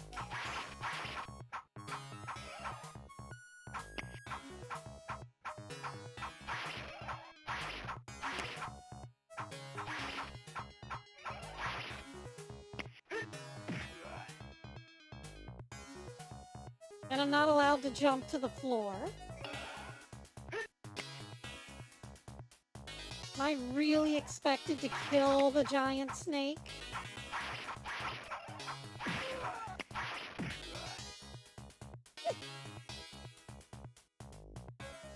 Hey, Sonic.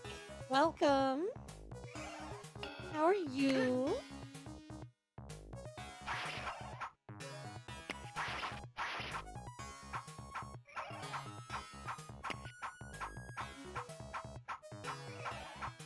You having a wonderful day today?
Oh, I had to go in the mouth.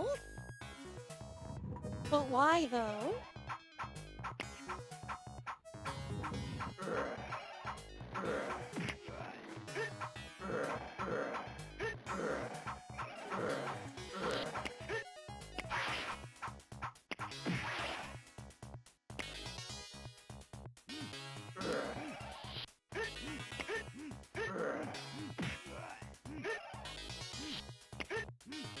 Time to show him my King Tut Taekwondo again.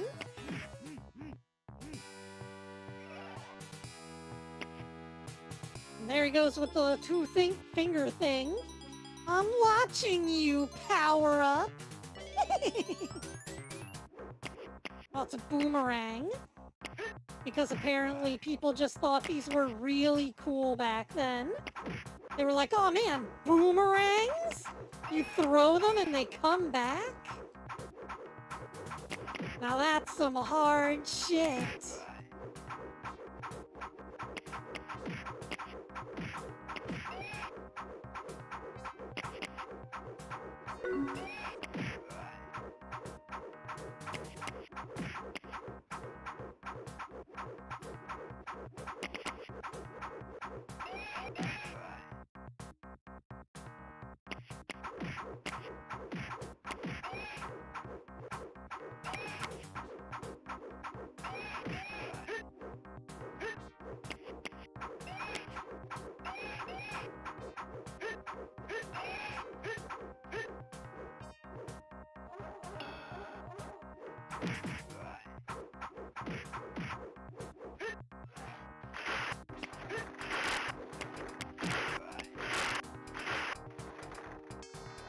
Well, I think there's entirely too much shit on screen at this point. We had a good run, though. That was big Karnak, guys.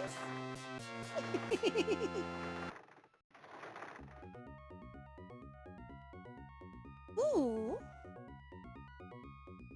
Not enough room for player, but enough for a full Hexi. Now that's what I'm talking about.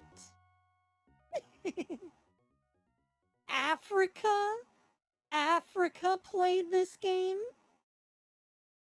And Jordy? I think we found more Star Trek references.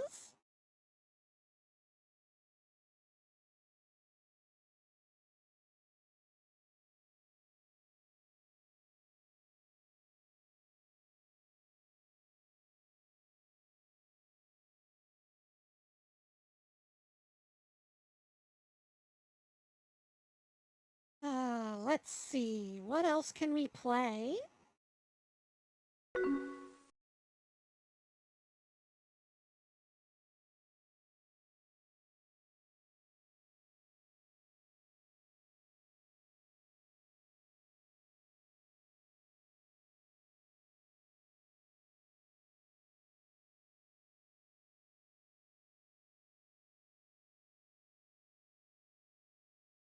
Oh, there we go. That's one I haven't played in a while.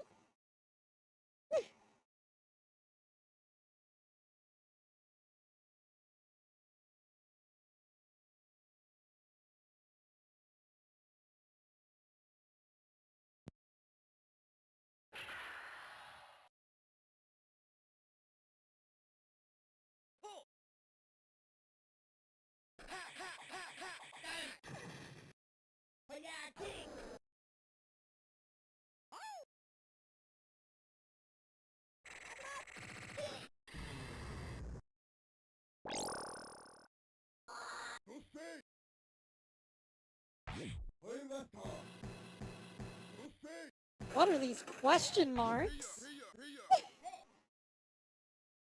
Anyways, this is Ninja Baseball Batman.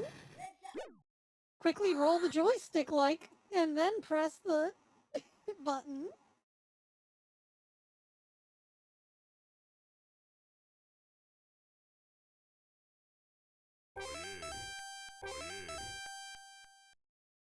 That's the sound it makes whenever you put a coin in. Oh yeah!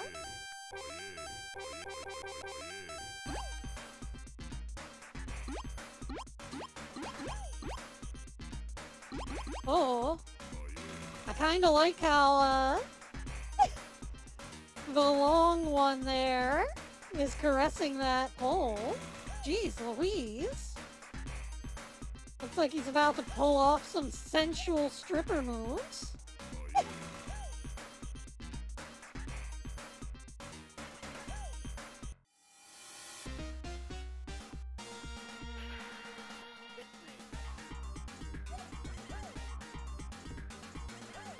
Oh, it's just a really long baseball bat bow staff.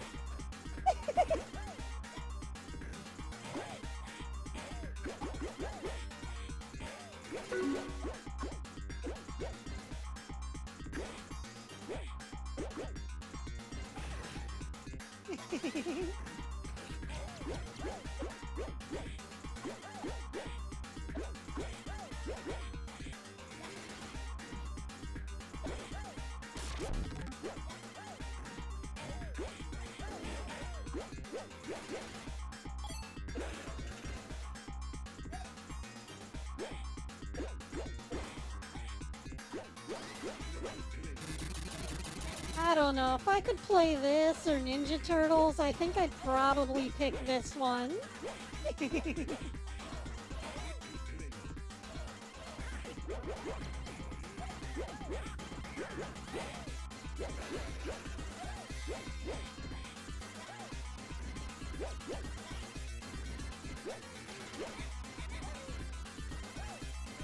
Oh?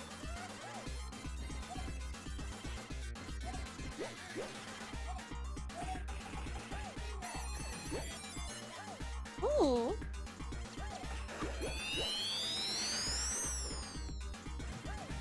Why am I getting little Beethoven,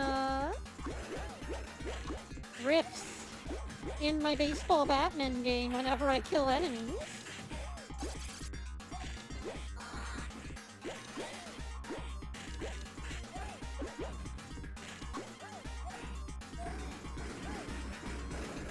Oh! What was that?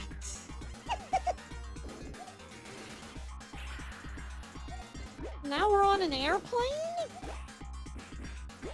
How and why?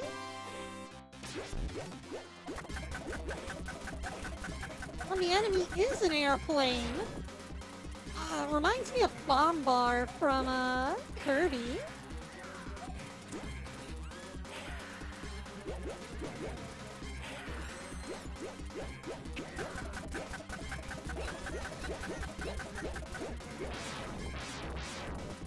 See, now here's something I can anthropomorphize with.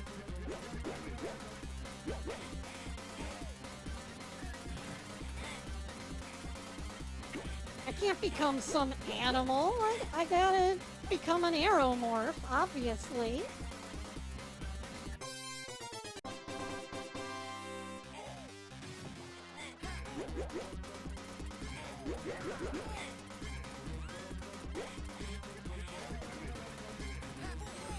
All those other VTubers turning into, like, rats and shit. Nah.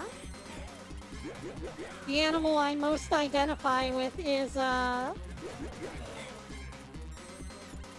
don't know, F-15.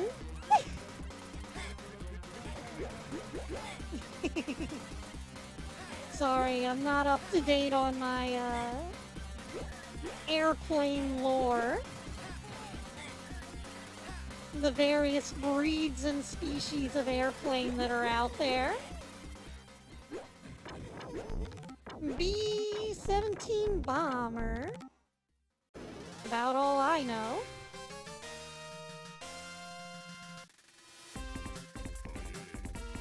Oh, we got the golden bat.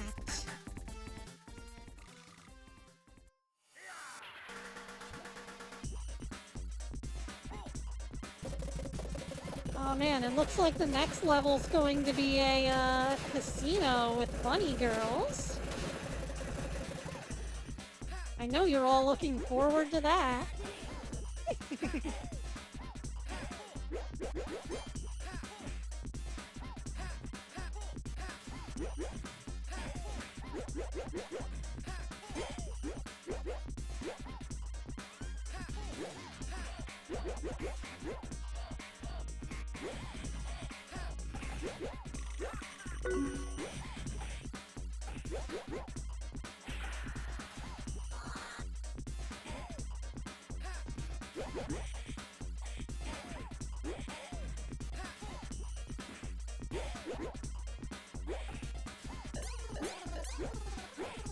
Oh, sorry, little motor thingies. I gotta beat you up.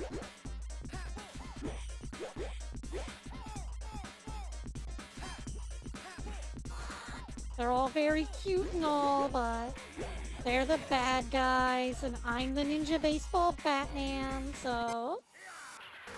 You know, I just gotta do the thing.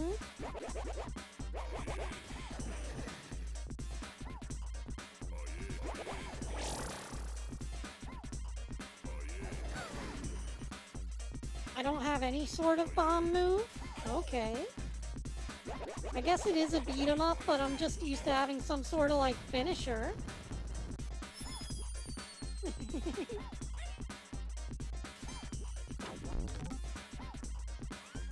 I like the way that he skips. It's very cute.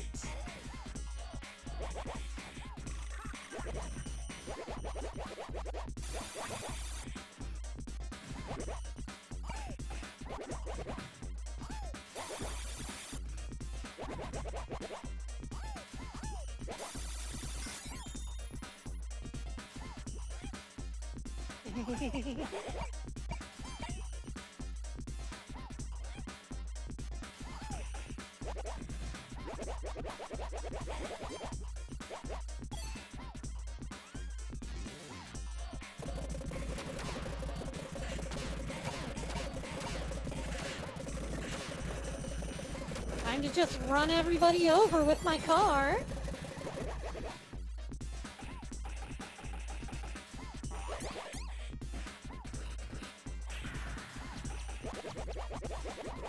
Oh, we can throw home plates at people?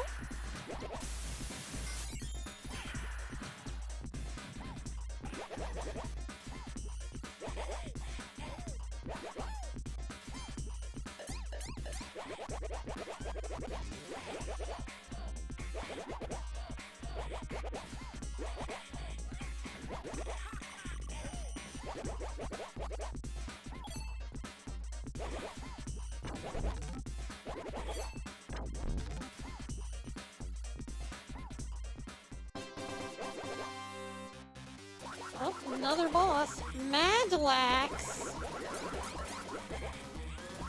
It's kind of an unfortunate name.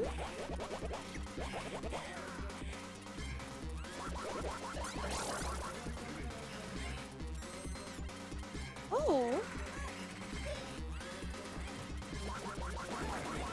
Well, that's quite an interesting move. You, like, hover with your baseball bats. Oh well, time to find out what the big baseball Batman can do.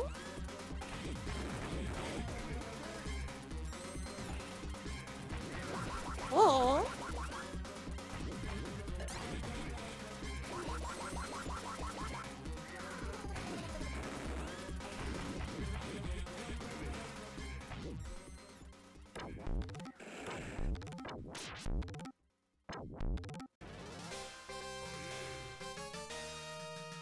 Oh yeah! They really like using that sound effect. They can't stop themselves! Hurry, let's go to Las Vegas! Oh, bonus stage. Press button. Ready? Start.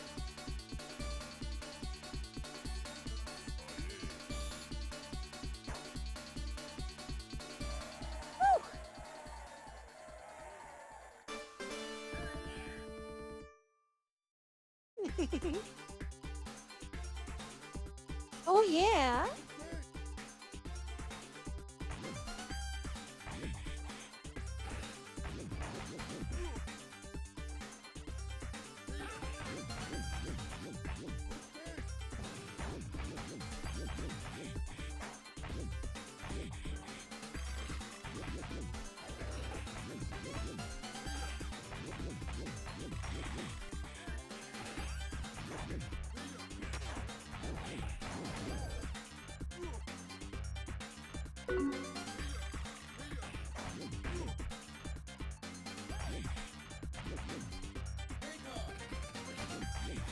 Yeah, you can't neglect Ko like that.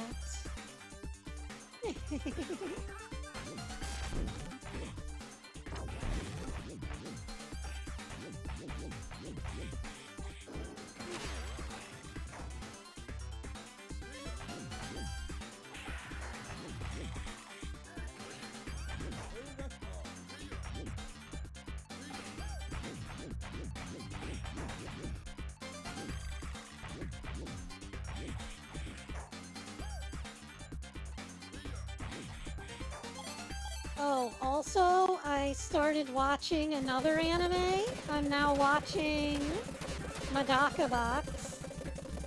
It's a very cool anime. It starts off misleading you by making you think that it's just going to be another slice of life anime, but then later on, they introduce some characters that they have to fight, and all of a sudden it becomes Dragon Ball Z. It's not so much in Season 1, but in Season 2 it's just basically all fighting.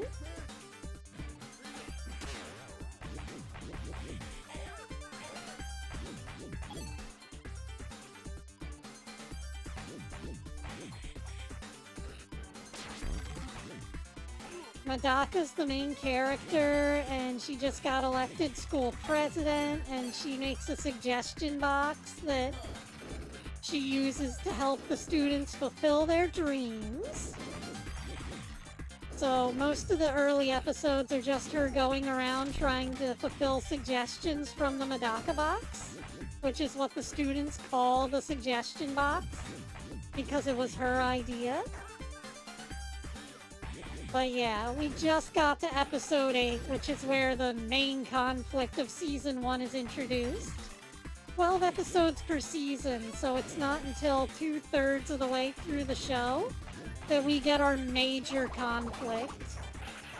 But like I said, season 2 is just all fighting all the time.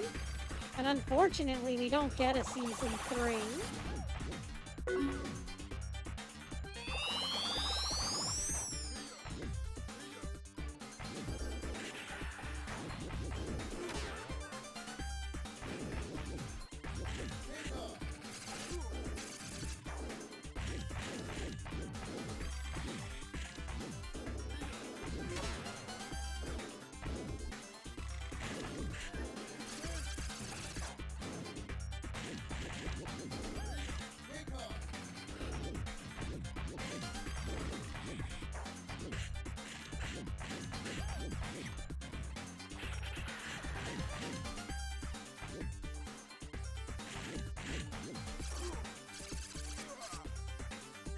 Why do they have lucky cats in New Vegas? They're like a Japanese traditional thing. I don't think they would be there.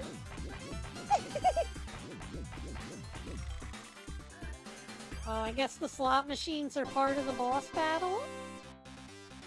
Yep. Oh.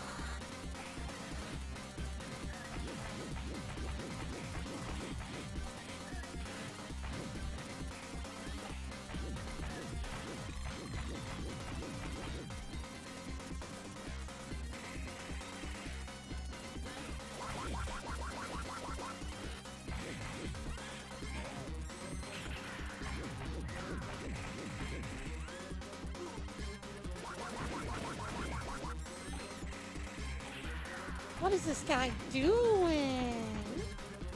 Defending slot. With 2 Fs. Reminds me of the, translation for Thunder Force, where they called it Lightning Force, but they also added in an extra E on lightning, so it turned into lightning force. As in, they made it less heavy.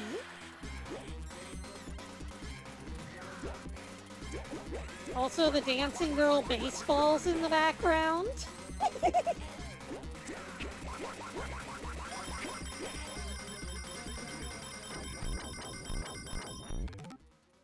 Golden baseball hats.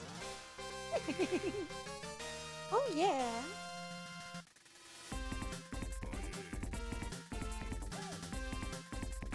Let's go to Texas. Oh no. I don't want to go to Texas. It's even hotter in Texas.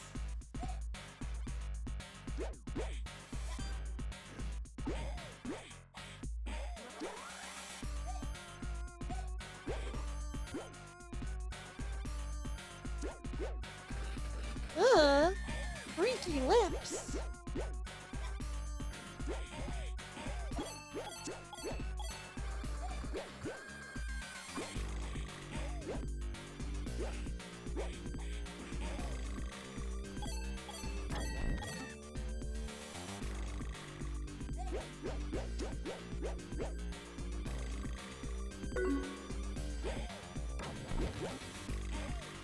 Ooh, burgers. Looks tasty. Oh, I can eat them. Nom nom nom nom nom. Give me them birds.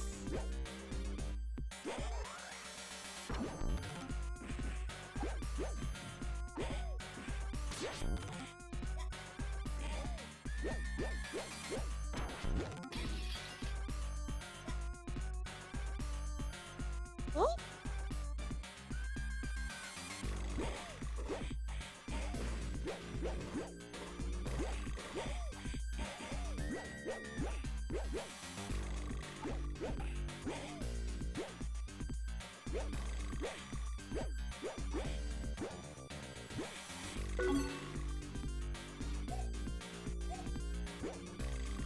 Yeah, I'm pretty good at mastering the English language though, so I get a little peeved whenever people spell things wrong, because different spellings have different meanings.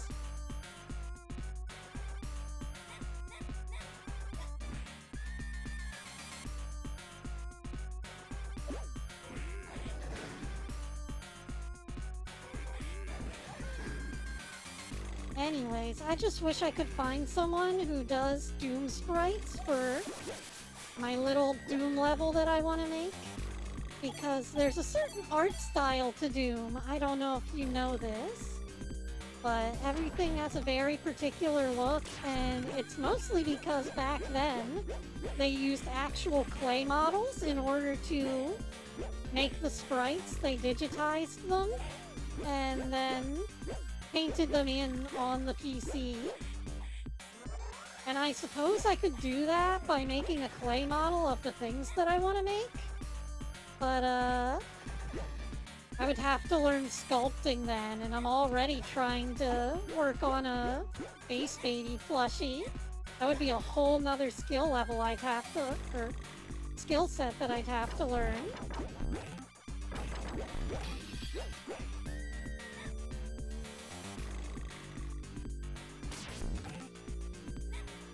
Then I also just got the 3D printing pen, and maybe I could use that to make things?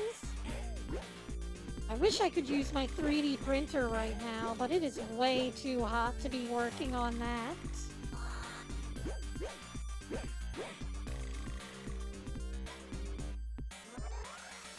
So yeah.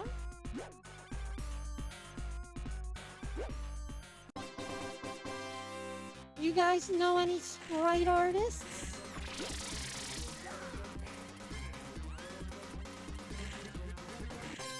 Because I sure don't.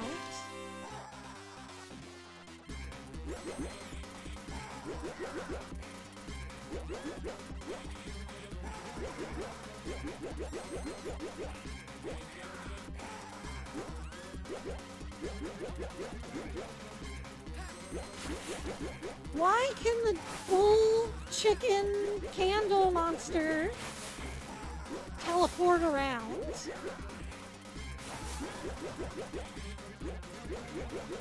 None of this makes sense. Ghost Buffalo.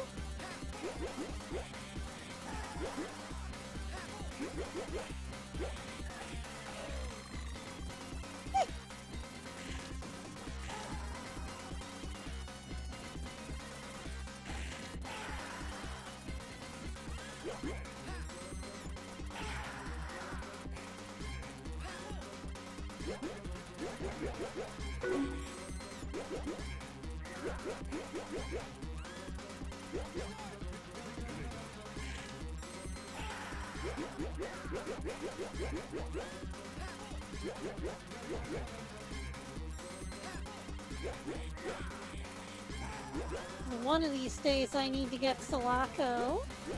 I have a feeling you guys would get a kick out of that too. It's one of those games made in GZ Doom that's on Steam.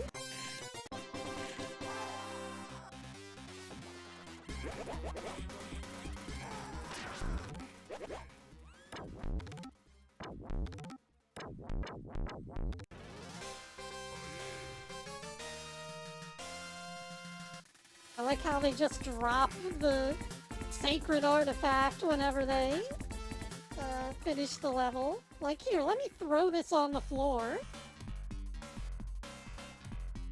Florida? Oh, that burnt my mouth a little whenever I said that.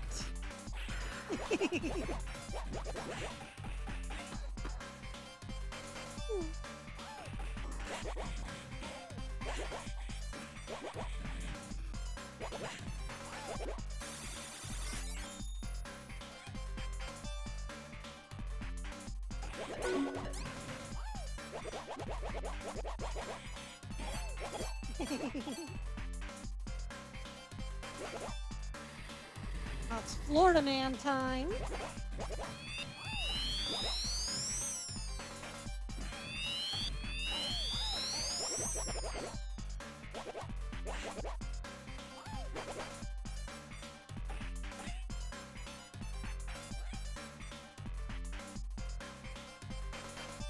What the heck? I wasn't even involved in any of that. It just kinda happened.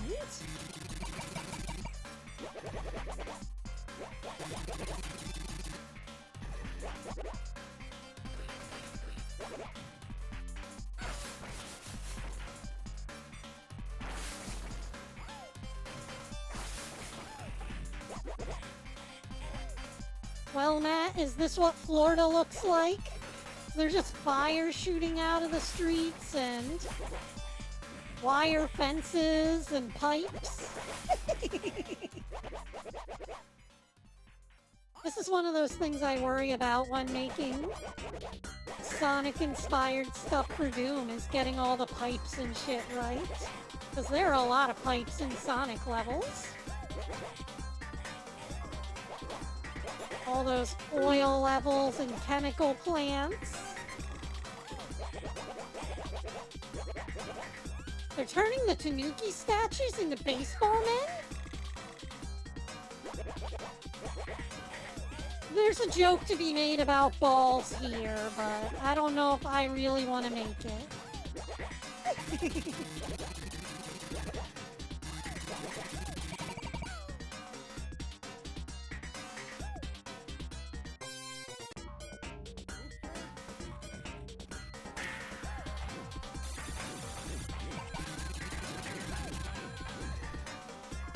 Oh, okay.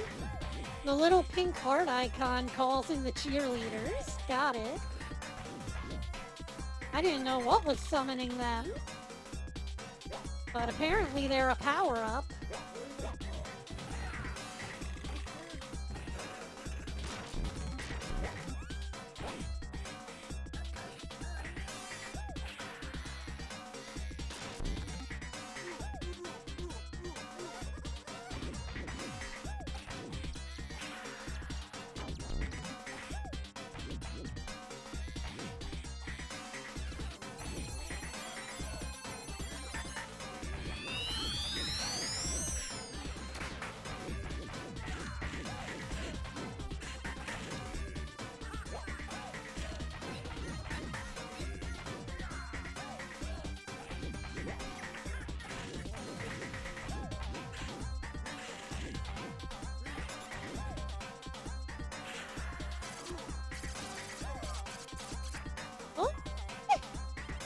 They got me. Yeah, dealing with these umpire guys is a bit of a pain in the butt.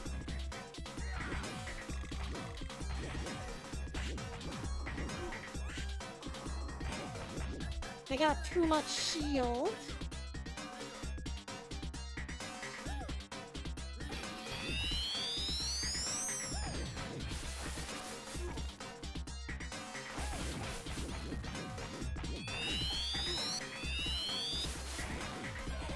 Anyways, I was watching a video the other day, and they were talking about how distinctive the anime art style from the 80s and 90s was.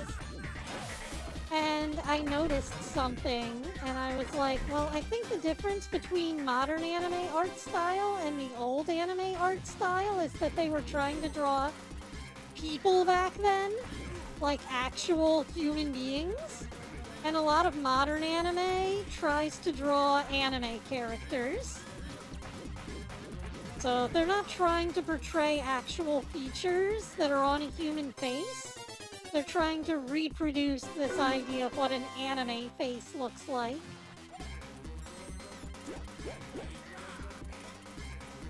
So, you know, a lot of older anime characters have, like, very distinctive nose shapes and cheekbones and stuff. And a lot of modern anime characters just have sort of a flat face with a little triangle for a nose and stuff like that. So maybe more Japanese anime artists need to go back to learning how to draw faces.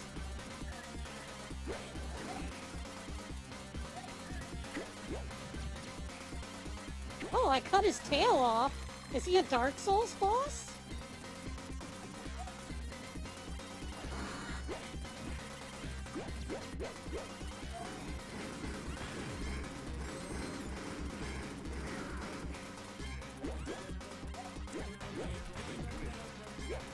The mechanical gator is quite the boss to have in Florida, though.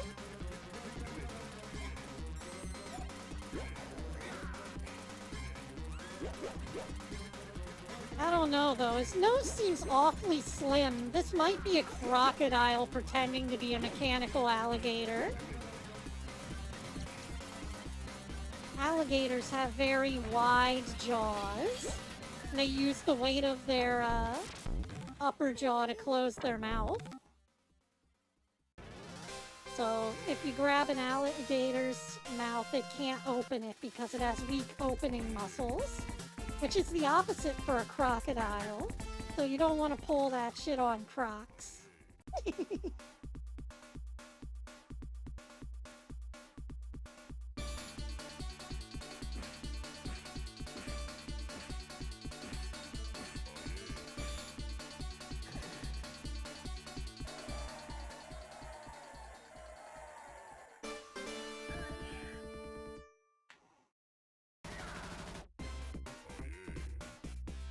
Well, we're going to Chicago.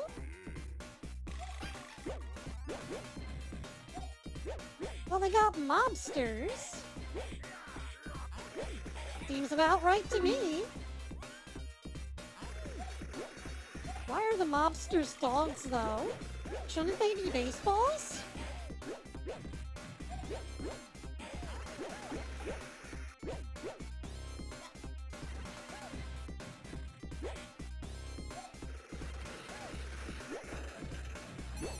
They're very cute doggos, though.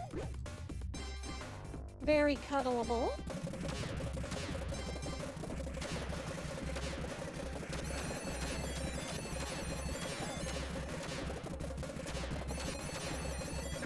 Pancake. Vehicular manslaughter.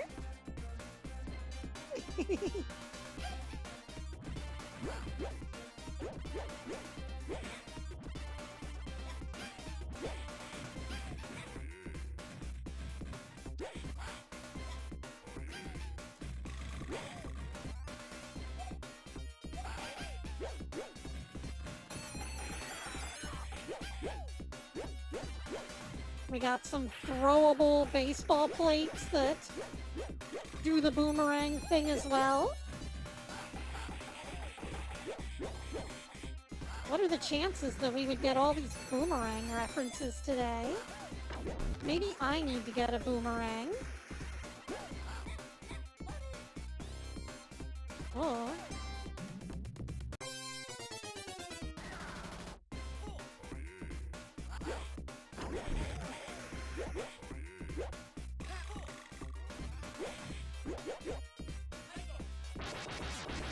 Whoa! Why can't he just summon meteors? What is that about?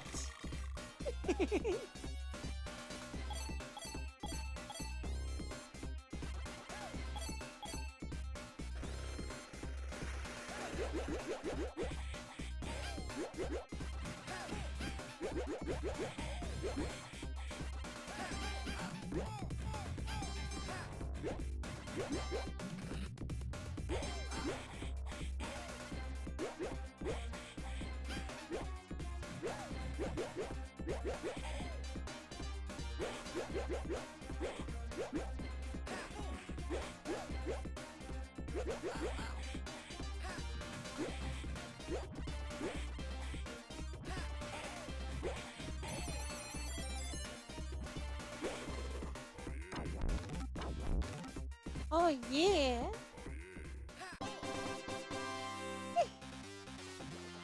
Makeshift villain!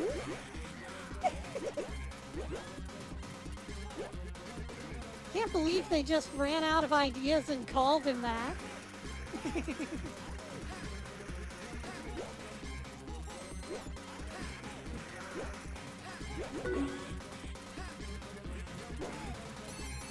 Yeah, I mean, he's pretty cool looking for a makeshift villain.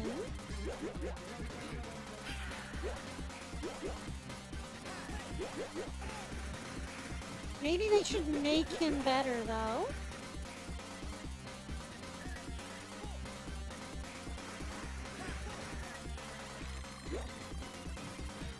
What are some Al Capone jokes we could have made about dogs?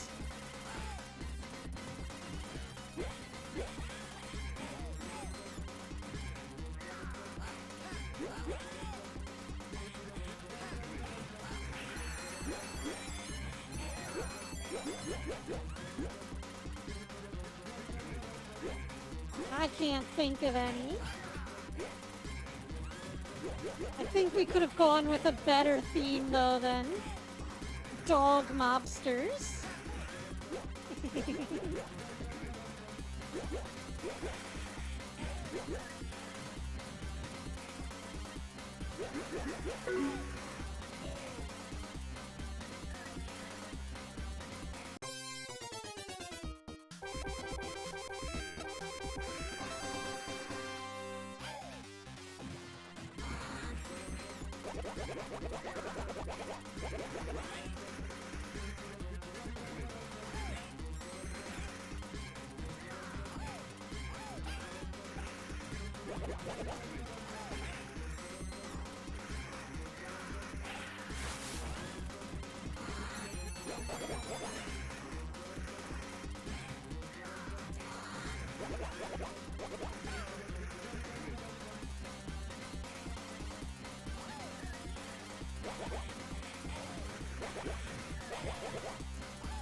It's one of these situations where it's easier to just let the bad guy not get knocked down so that you can hit him more.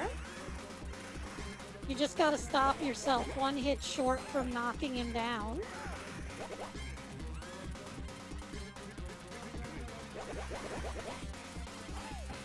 I've seen plenty of games do this, like Golden Axe.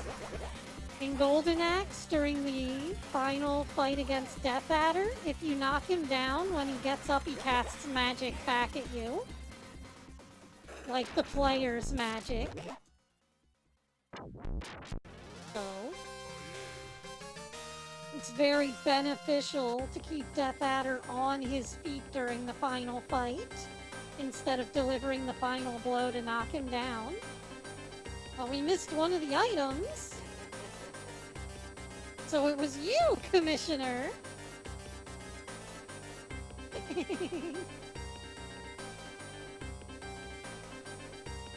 Oh, we have to go back to New York?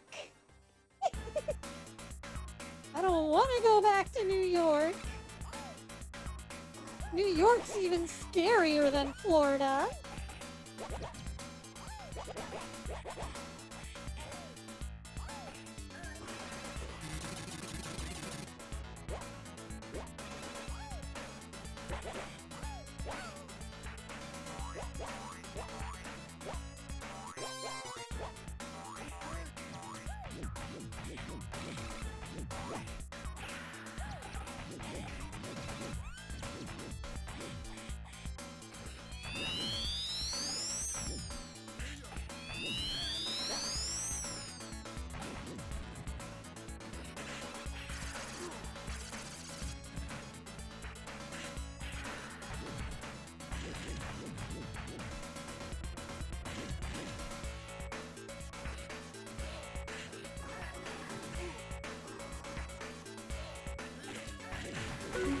Speaking of Doomwads, I hope you guys are ready for Saturday, because I'm planning to do some Doomwads then.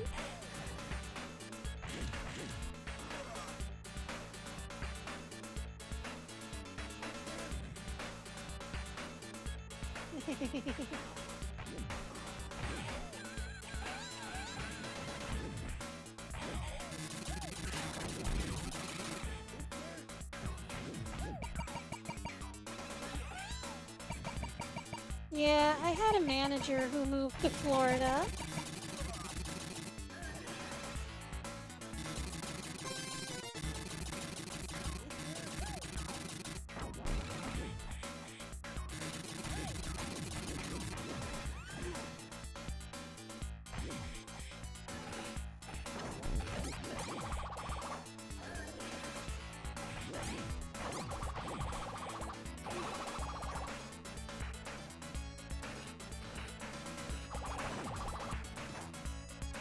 I would be jealous, but my dream's been to move up into the mountains to get away from people.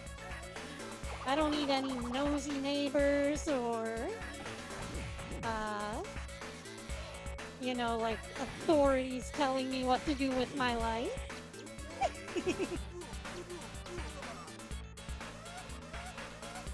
I need to be free and independent.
Why is the baseball stadium flying?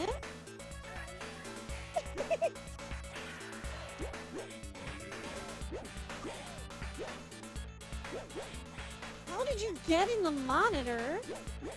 Isn't it like flat?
Yeah.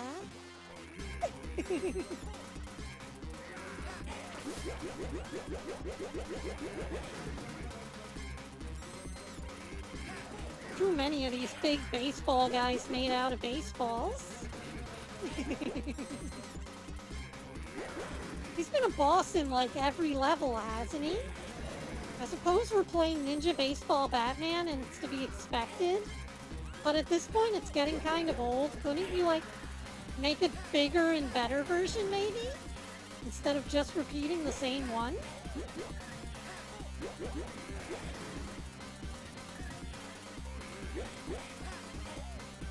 Maybe we could get, like, a baseball dragon or something?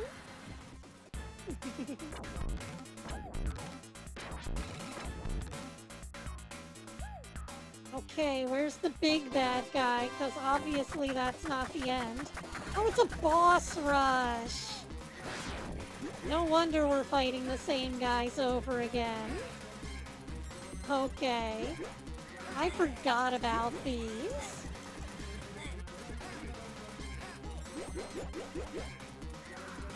The old days where we pad out a game by making you fight the same bosses all over to make sure you memorize what you learned.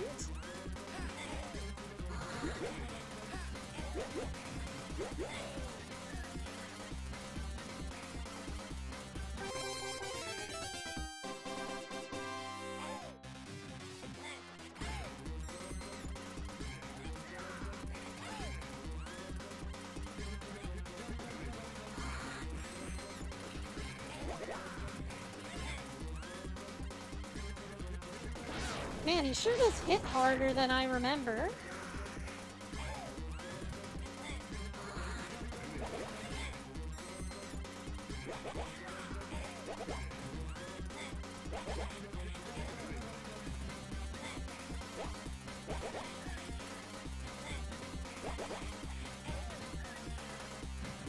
And this is just a beat 'em up thing. If you knock an enemy down, make sure you get on a different layer from them, so that they can't hit you with their charge attack that they tend to do when they get up. Generally, if you're on a different plane of existence from them, perspective-wise, they won't hit you.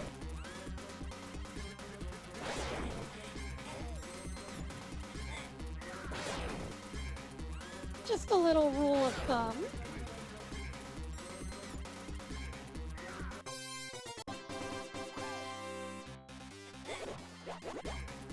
Some games do break this rule, though, by having enemies move up and down on the plane of perspective. Aw, he's crying. Can we have mercy on him?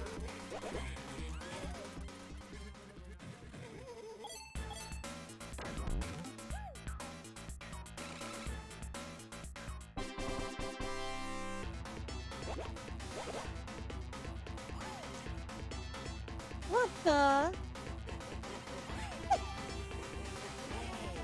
Can't believe you'd use the power of baseball like this. Also, the boss is called King Babe. Really? See, like that. That's the thing I was talking about them being able to move up and down on the plane of perspective. He's able to slide at an angle up and down.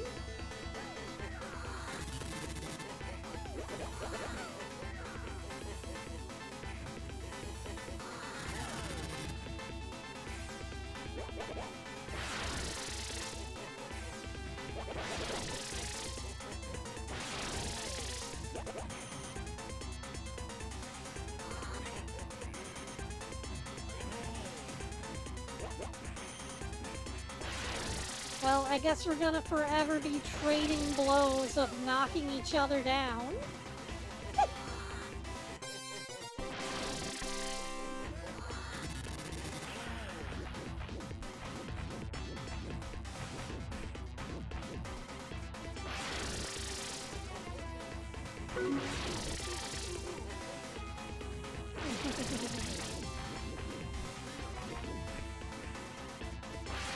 Anime with Toriel.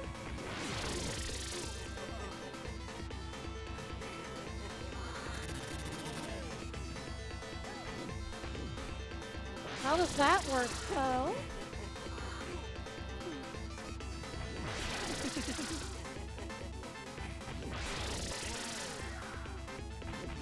Pretty sure the only thing Toriel watches is the snail channel.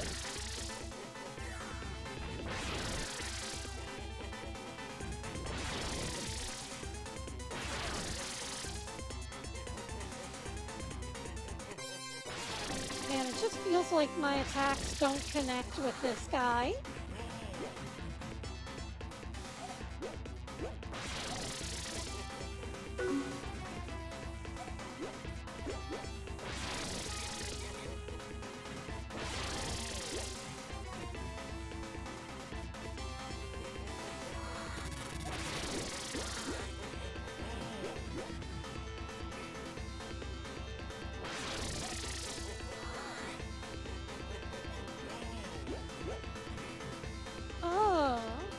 Whenever he gets knocked down. Oh.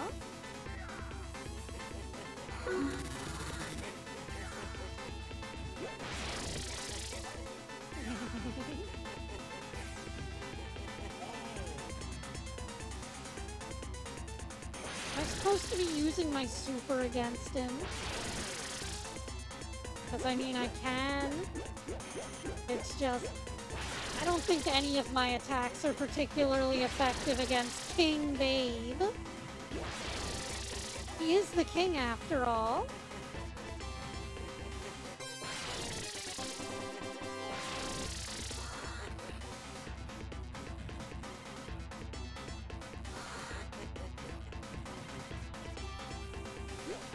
For once, I think the most effective thing to do is just throw him.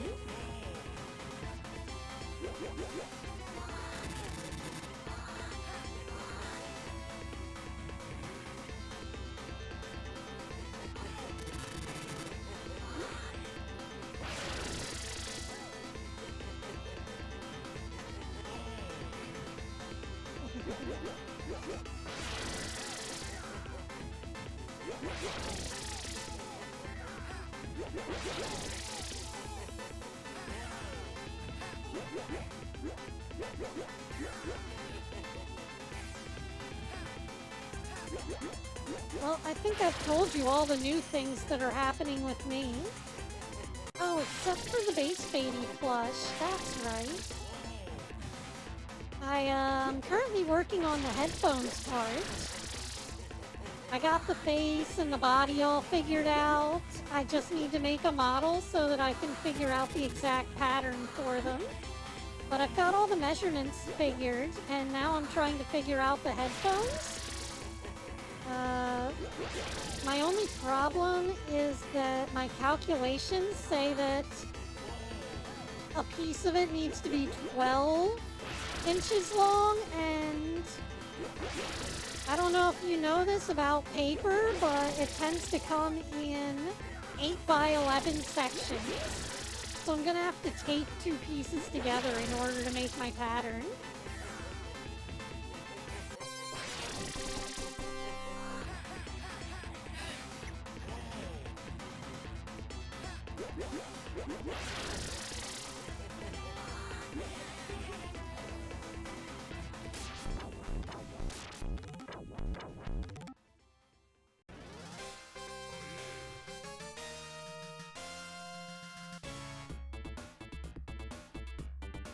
There we go. We got back the golden Babe Ruth statue.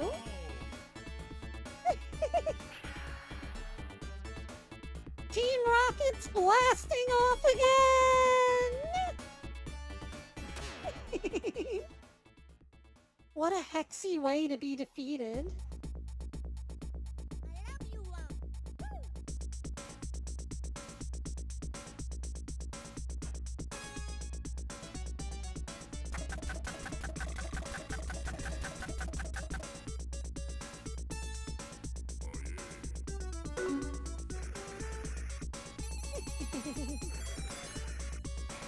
Oh, I'm sure someone's made one.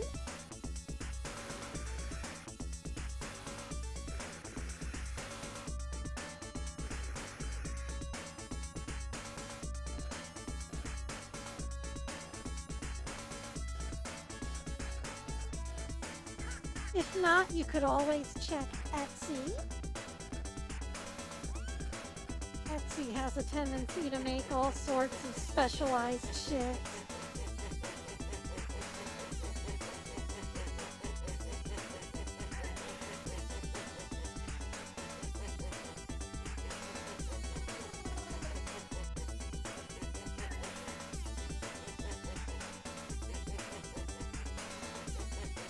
Presented by Irem.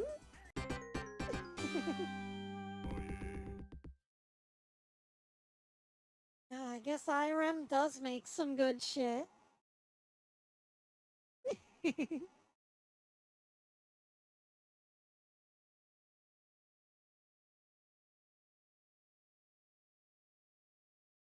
No, I've had enough of beat 'em ups now. I need to find something that's not a beat 'em up.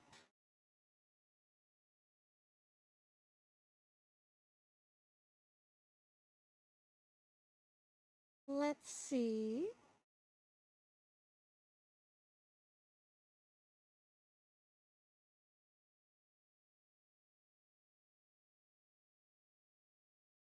I'm probably gonna suck at this game, but here goes nothing.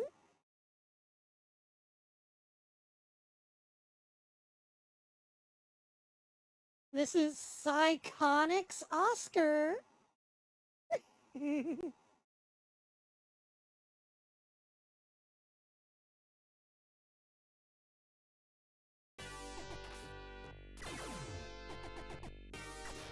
See, you play as this little robot guy here and you get various upgrades. So it's sort of like a shoot 'em up, but on the ground. It's very different.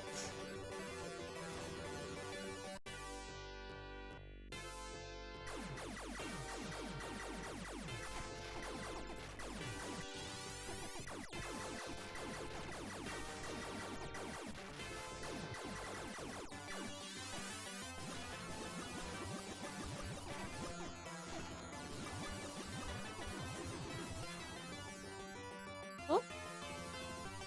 Yeah, you don't get a whole lot of energy to work with.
Well, now I've got the maximum jump power up at least. Can do moon jumps.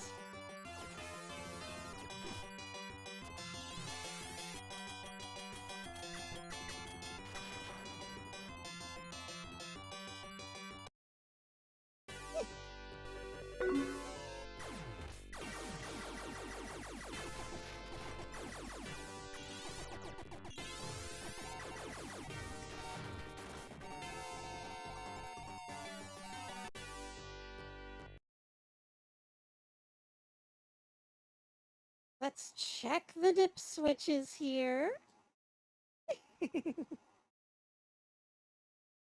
There a way to get more lives? Ooh, infinite lives. Just on the machine as a thing. There's also invulnerability, but I don't know, that sounds a little cheap at the moment. Let me just try the game normally and see if we can't get further now that it's on easy. Normal's usually made to at least grab some of your quarters.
He got me.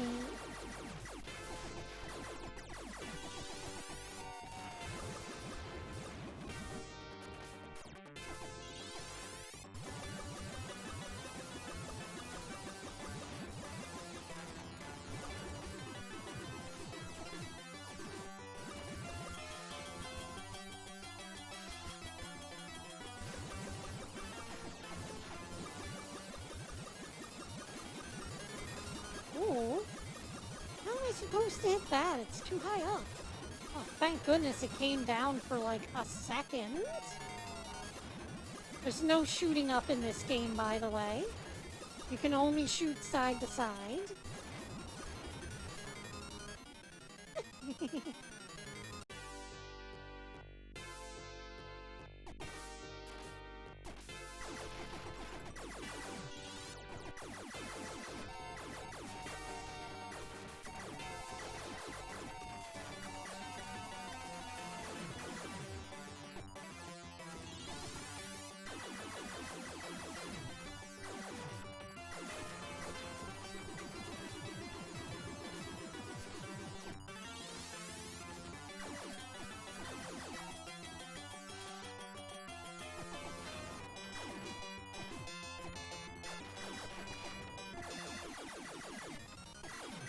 Guess I just need to step back once in a while.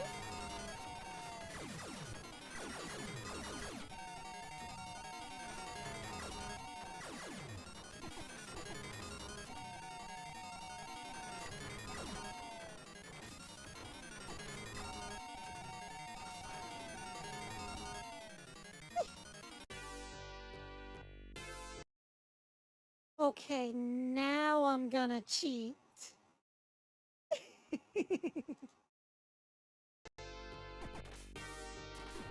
I think you guys get the idea of how annoying that was.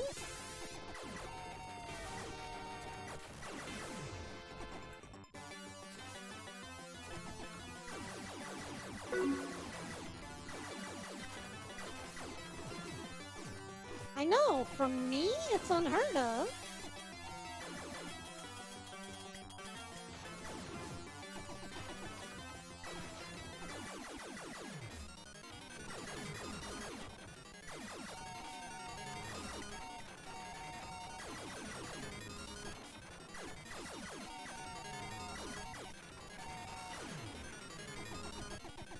Yeah, I don't know how they expected you to do that with only, 3 energy. And you're bound to lose some to the shield guy unless you're really good at having reaction time to turn around and go back.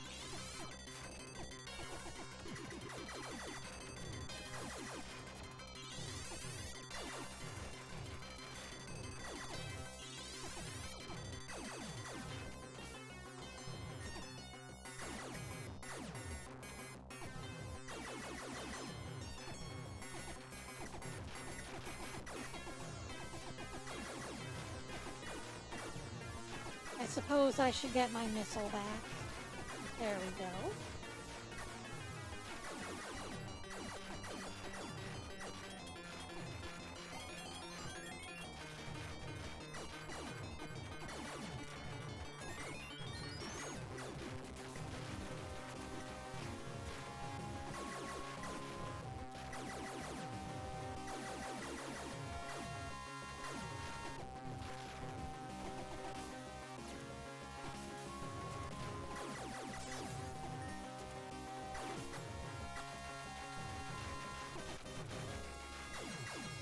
Got guys with little, hyper hammers from Gundam.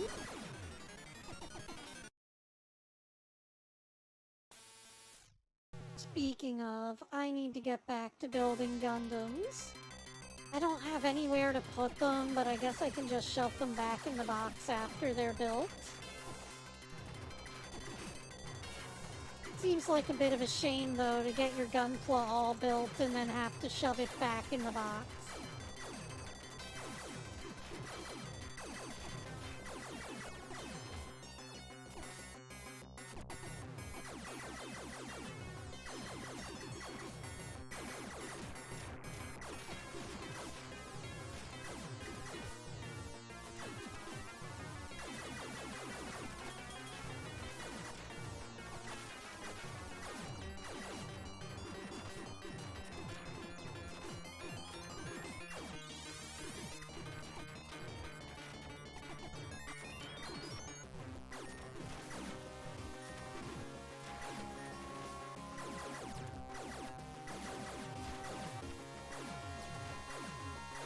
So yeah, if I could actually manage to stay alive, whenever you start really upgrading, Psionics Oscar, some of his late game abilities seem pretty good.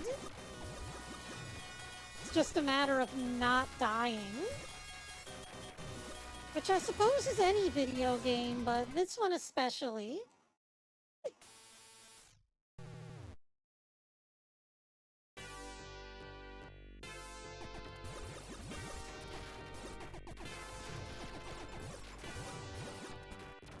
And yeah, if we don't cheat, how are we ever gonna find out what is in the late game anyway?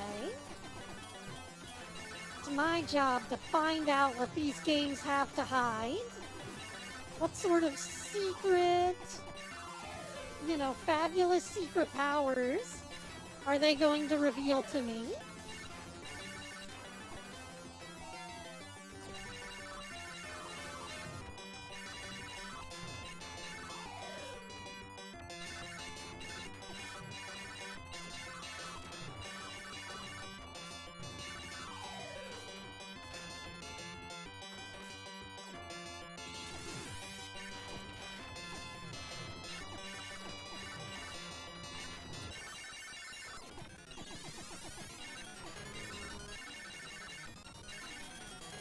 Oh man, is that the Black Tri-Stars? Can't believe they're using the Black Tri-Star attack on me.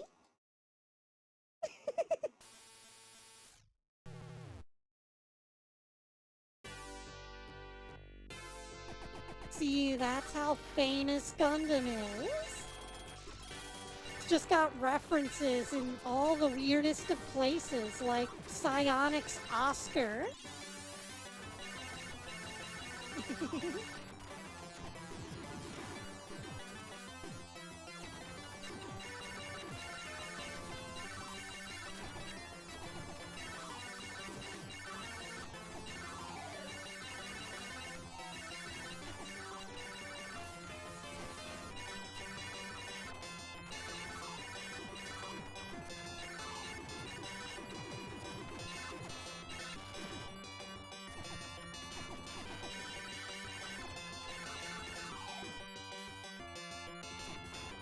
So if you're a super pro gamer, you can get to this point in Psionics Oscar and get all of these really cool gun power-ups to make the game so much easier to play. It's too bad for people like me who can't get through the levels with perfect timing. I just gotta turn on the invincibility. Maybe if I had more time to practice, I could actually get good at the game. But chances are I'm not going to be coming back to Psionics Oscar. In all likelihood.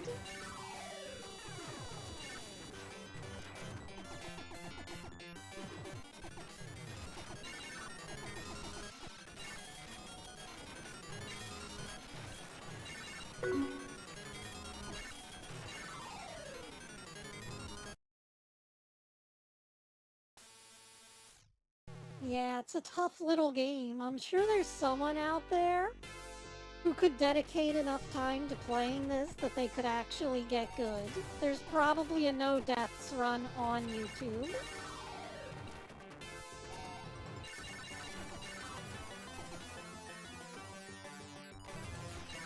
I'm not some super hardcore gamer though that's gonna tell you that you need to get a no death run on a game.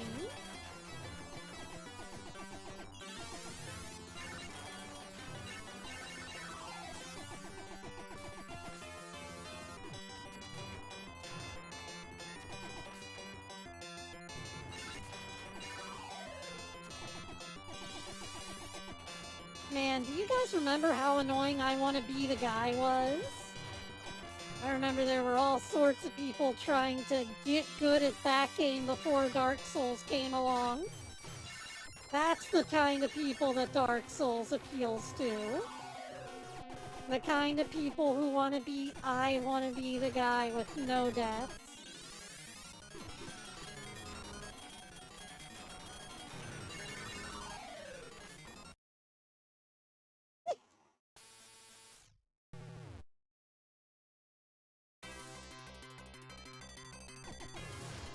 Oh, I've got 7 Oscar left.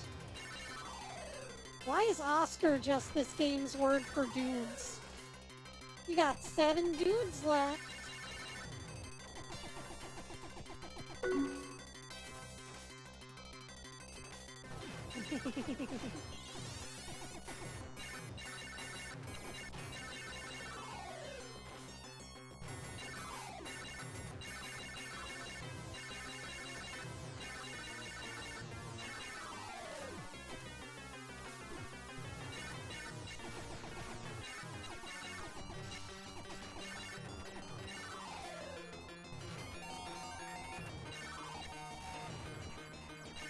Oh, we just gotta place the first boss again.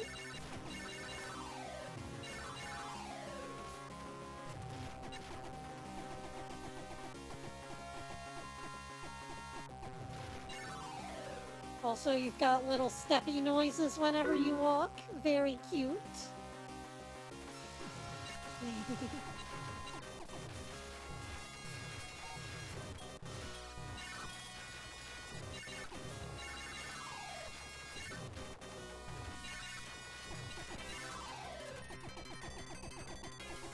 Got little Mega Man style walking noises.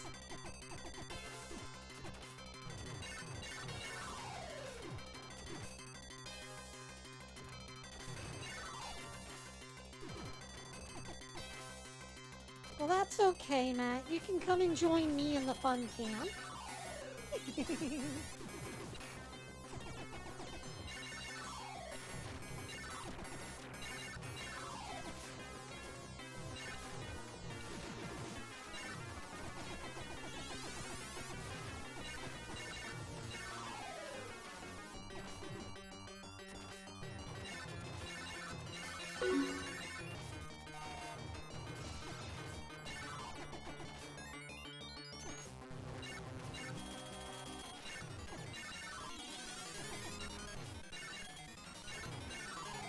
Oh man, is that the Psycho Gundam?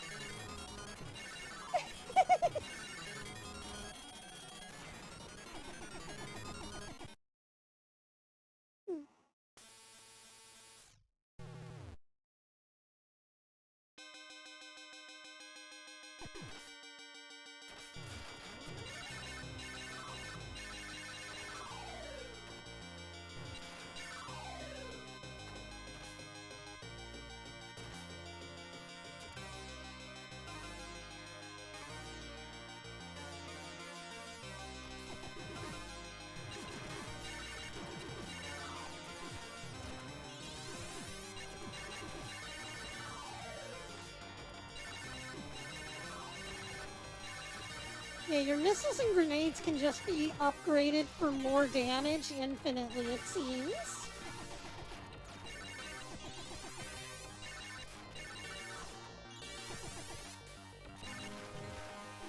Which is part of what's making the bosses so easy, because I'm not dying. So my grenades and missiles are doing insane amounts of damage at this point.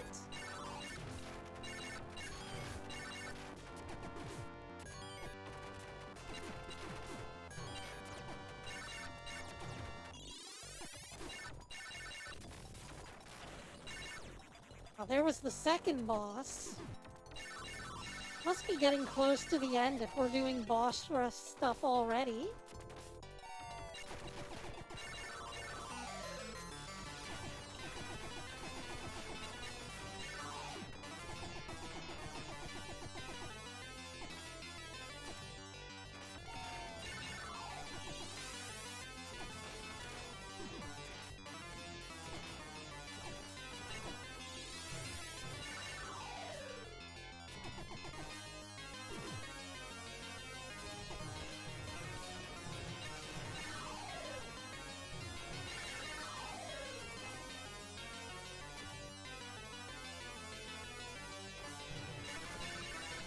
Oh, see, there's the Psycho Gundam again.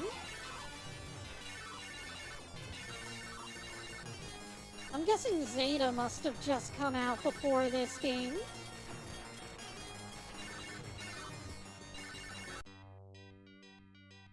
Oh, and there we go, ending cutscene.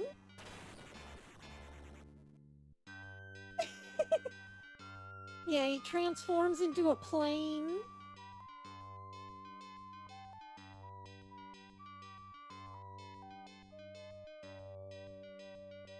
Yeah, no.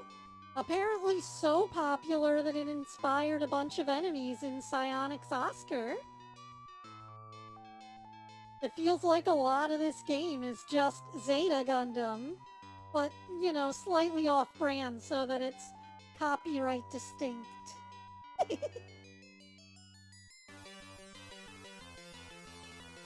But yeah, that was a fun little game. I liked that, aside from whenever it was being annoying whenever I didn't have invincibility turned on. Maybe if they tweaked it so that you got more health pickups, it could be a really fun game.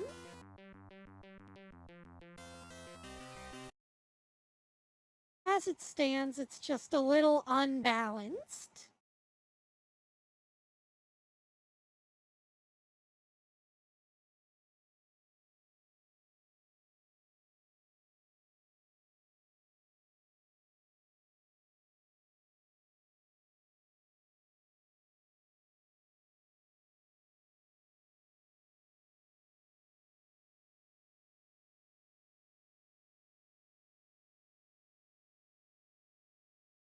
Hmm.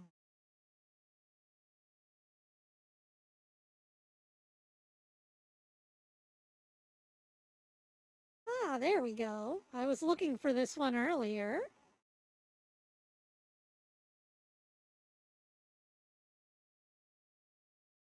Time for us to play a little Cadash.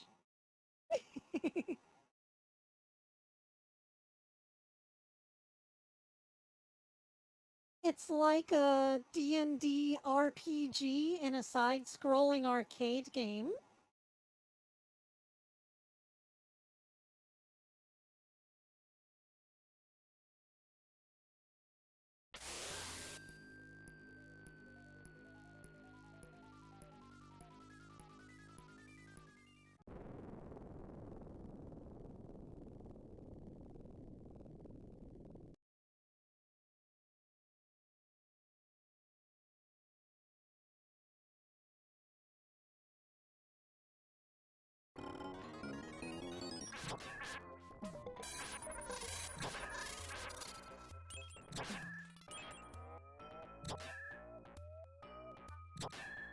There we go, we got a whole ass princess to save.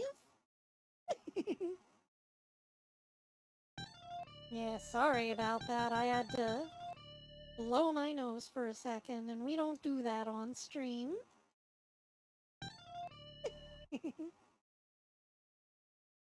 You can still play!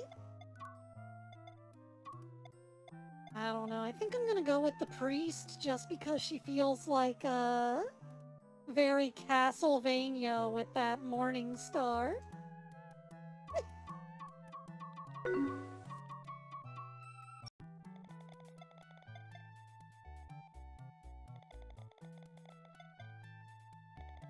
See, we get a whole Dragon Quest opening here with the king. And then we've got to leave the castle. Oh, here's some items.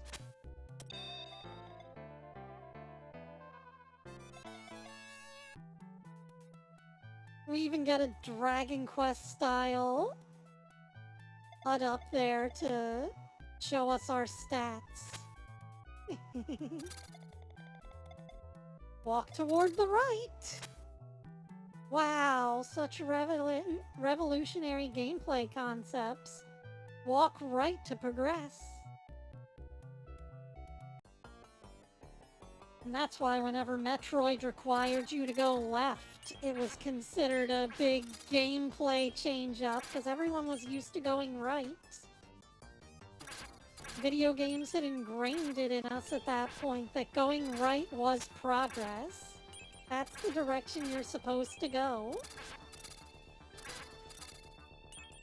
And Nintendo was like, but what if left?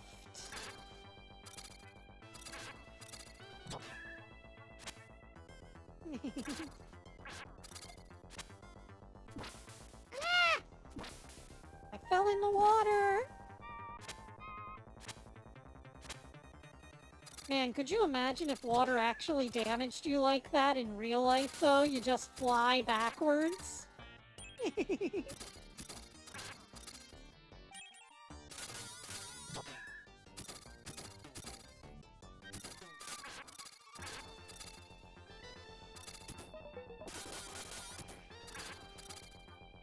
There we go. Oh. I need more magic in order to cast heal again. It looks like it's an item, though. I lack the magic points. Ah! Oh, I should have climbed up there to avoid it. Now I know. Haha.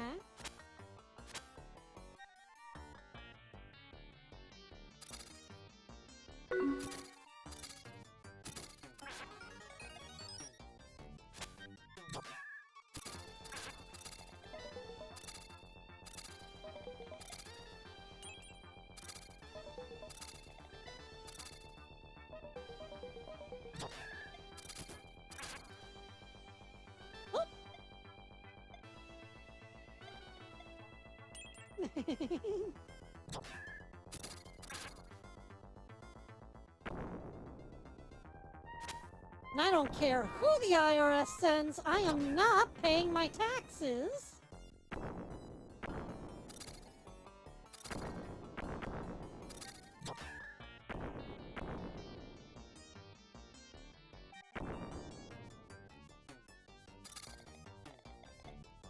Do not come any nearer. There is an awful monster ahead.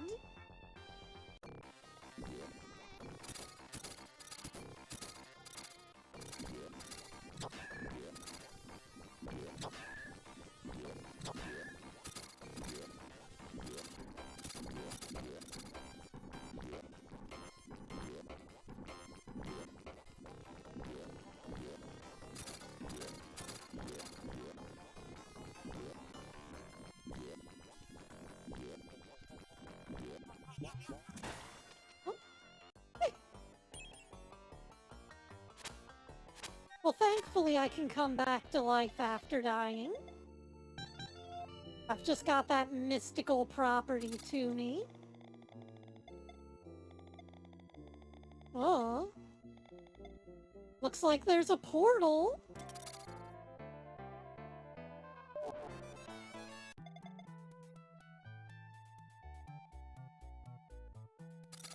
And a maid. Here you are in the town of Marinade. Do you know the story about the giant octopus? I don't want to think about the giant octopus. I've seen enough hentai to know where this is going.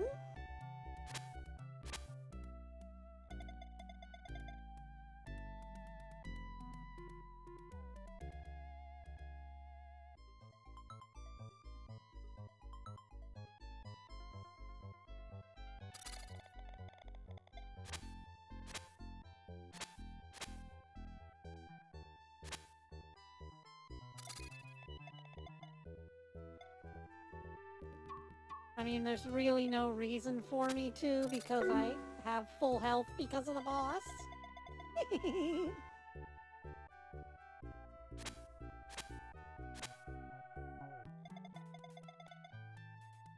Now here's a worthy use of my money. Let me buy weapons.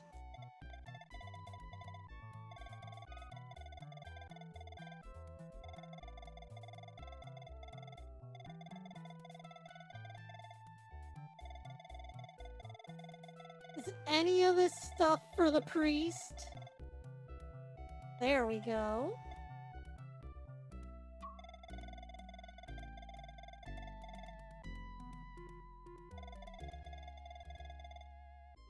Okay, I guess nothing else. Ooh! That's a good flail.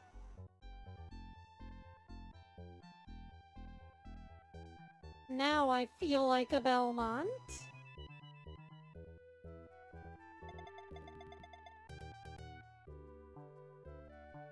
Also, I like how they want you to walk around and talk to people, but also they put a time limit on how long you can play.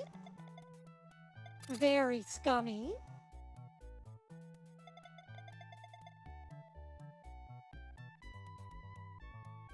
I feel like without that time limit, though, this would be really enjoyable.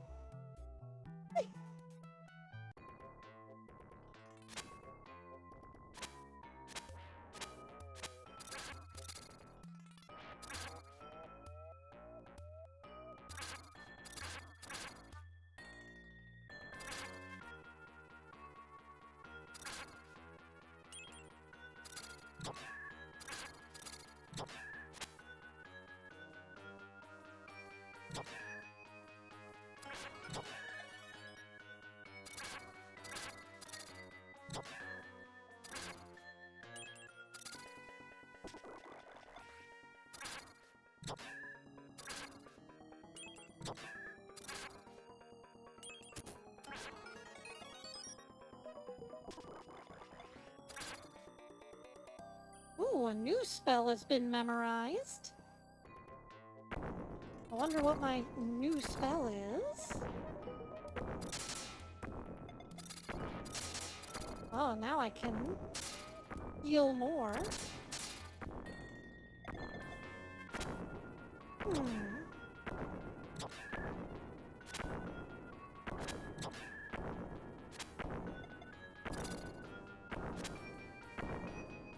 Yeah, I feel like that's a bit of a quarter trap there. Because your weapon doesn't work on the hands. Unless there's one of the other classes that can deal with it, but still, if you picked priest and the priest can't deal with certain things, that's a quarter trap, no matter what.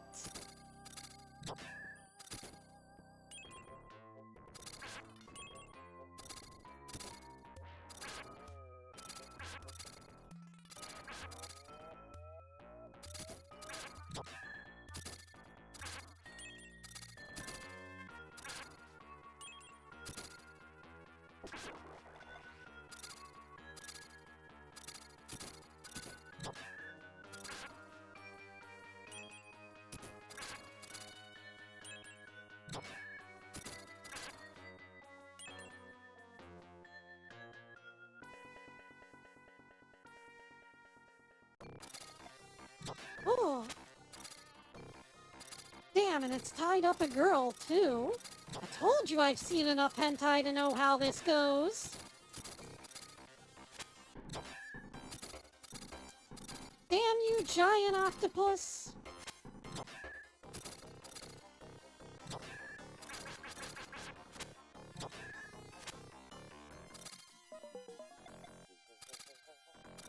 Damn, I was just about to heal, too. Too little, too late.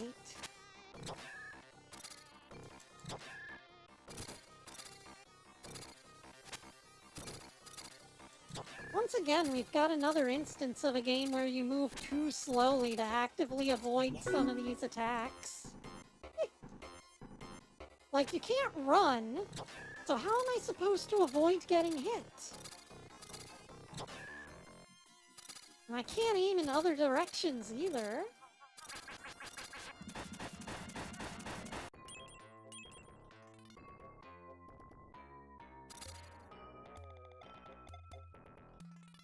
There we go.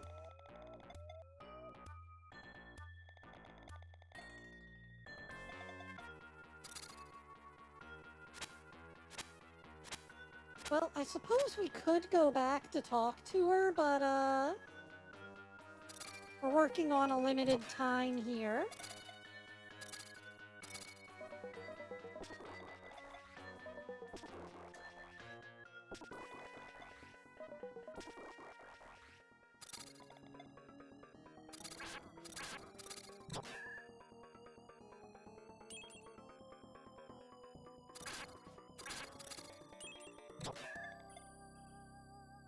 I hope she didn't have any, like, level critical equipment to give me.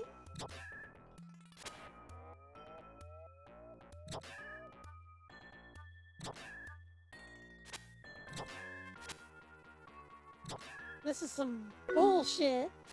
Here, play jump rope, Hexi, with these iron balls.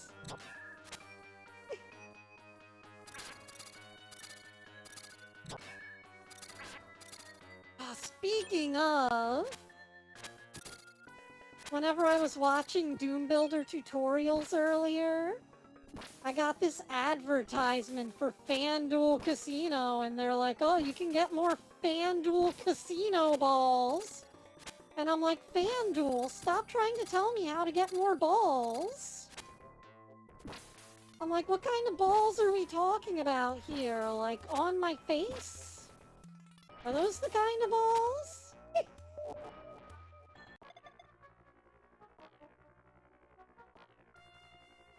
So yeah, I think that the marketing teams just need to get better at the wording on their ads. And then after that, the second advertisement was Blue Bunny, and they're like, do you wonder where the milk in our products comes from? And I was like, no, Blue Bunny, but now that you're asking, I feel very concerned.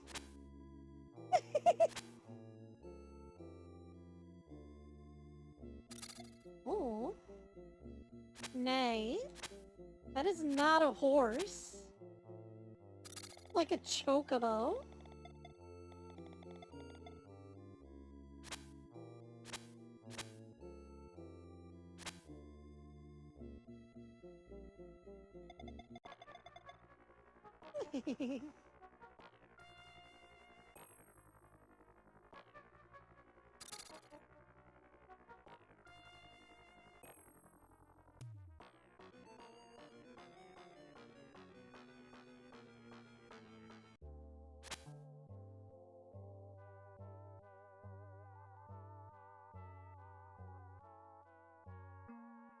Oh, look at the tiny little house! How do I get inside?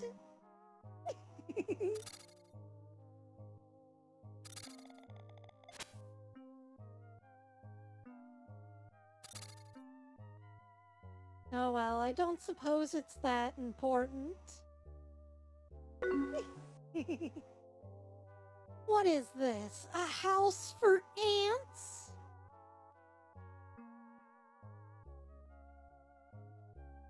How are the ants supposed to learn to read if they can't even get inside of it?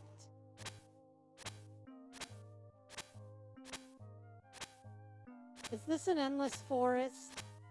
Have I been tricked into an endless forest?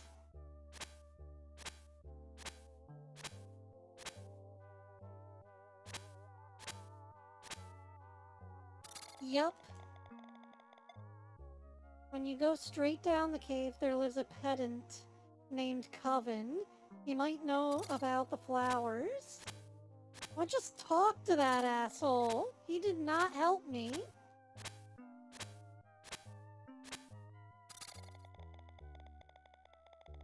If you go to the left, there is a forest of labyrinth. According to the rumors, when you enter this mysterious forest, you will be lost for an eternity. Interesting. I can just imagine someone wasting all of their time with walking left there, and then they have to put in another quarter because of the stupid endless forest.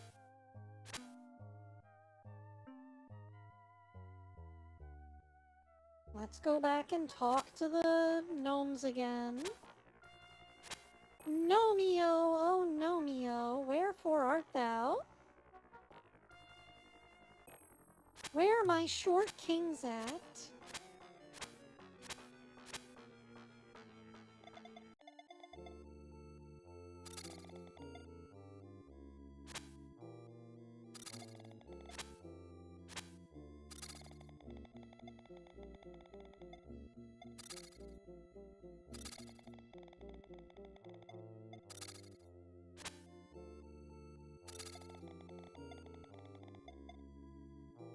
There's a path somewhere in this cave which leads to the other side of the forest.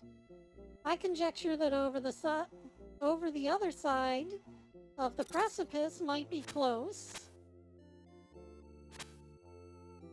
Yeah, that's very interesting and everything. How do I get over it?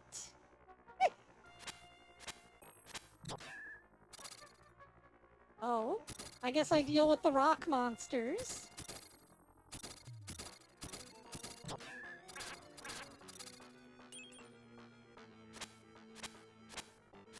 They sure take a lot of hits. I'm guessing I just need to level up more? But I've killed pretty much everything in my path to get over here.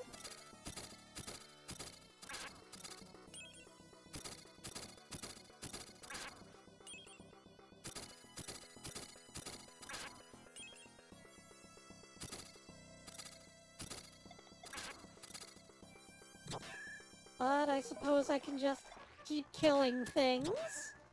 It's not like I'm not a total murder machine at this point.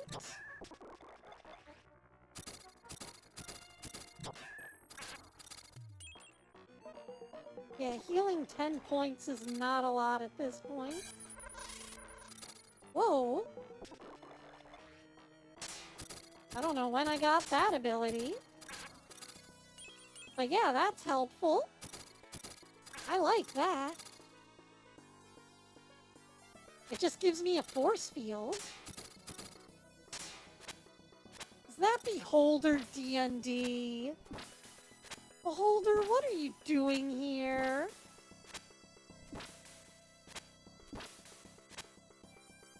Yeah, the only things I'm not fighting are the enemies that are in water.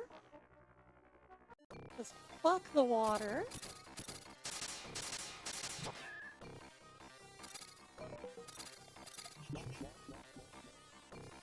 Whoa.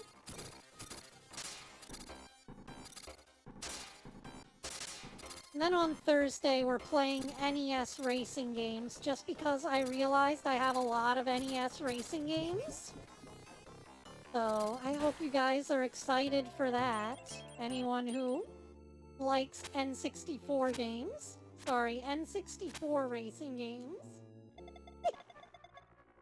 And then the week after that, we're going to go back and experience all of the games that I didn't get to show you last week because of the heat wave. So that includes Ultimate Muscle, we're gonna play that some more, and Pokemon Stadium 2. Because I had planned to play that last Thursday, but didn't get a chance to.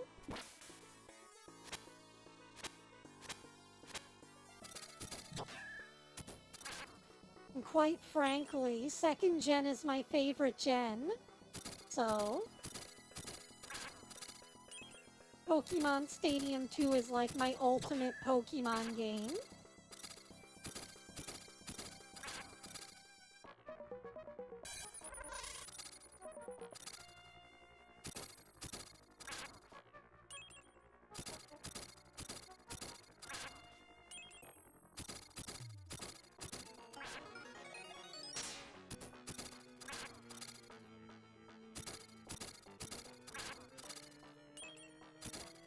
Okay, I killed the worm. Now what?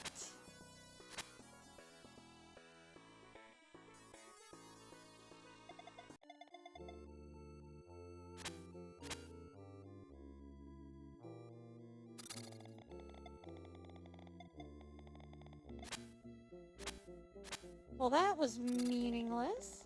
The thread which worm has is supposed to be so strong that it won't break. Ah, so we can use that to climb the ledge. Gotcha.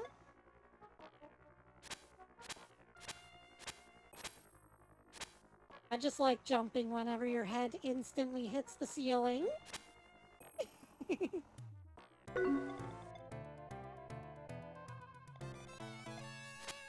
There we go.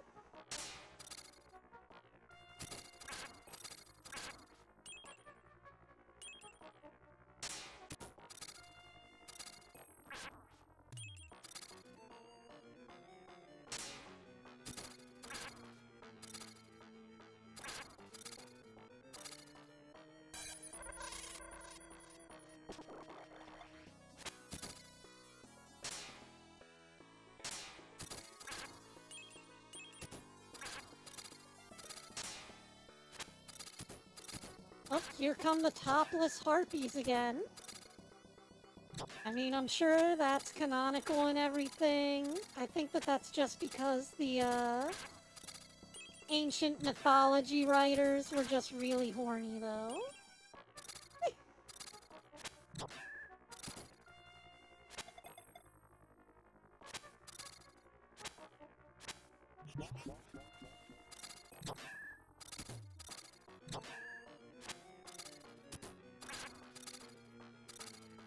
Also, I'm pretty sure that a lot of these mythical creatures were just regular animals, but the knights of old didn't want to seem like wusses whenever they got their ass kicked by, like, a goose.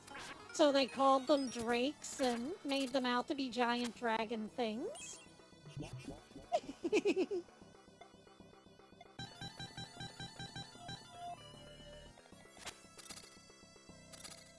Wow, I reincarnated miraculously.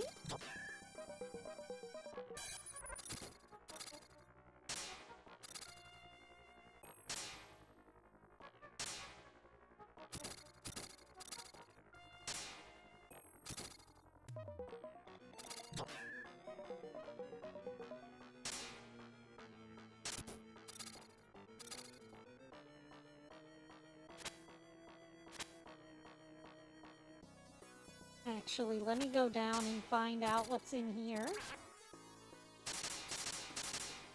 Whoa.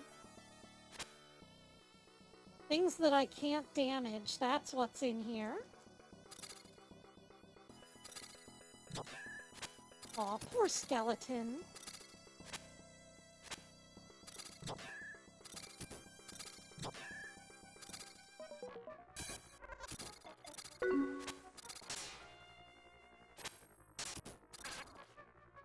Is this Sans Undertale?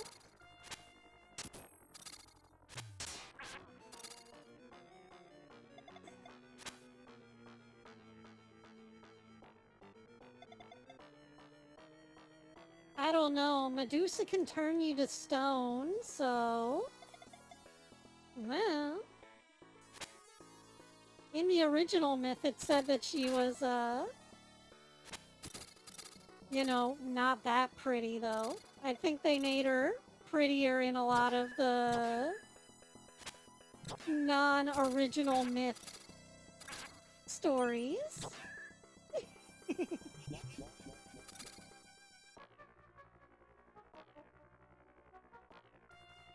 one of those things where horny people came along later and made her more horny.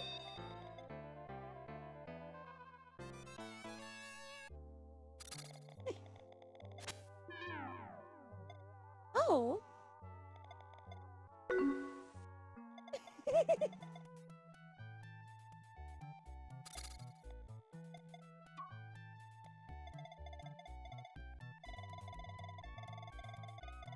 Can only be carried by the fighter. Only be carried by the fighter. Only be carried by the mage. Another long-range flail. But first we gotta get the silver tiara.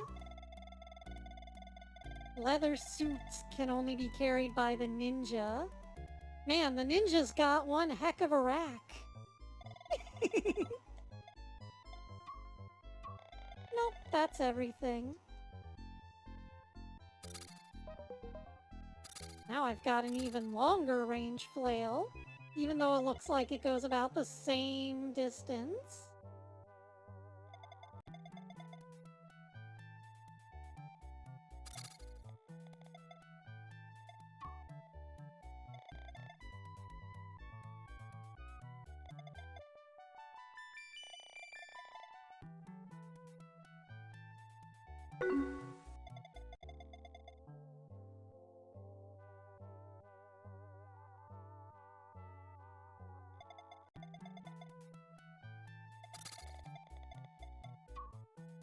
What sort of tools can we get?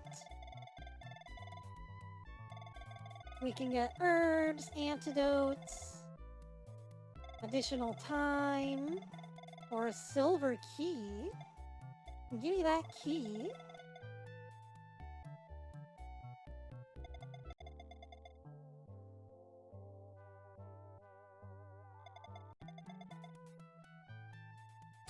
I like how they just turn into regular-sized people when you go in their houses.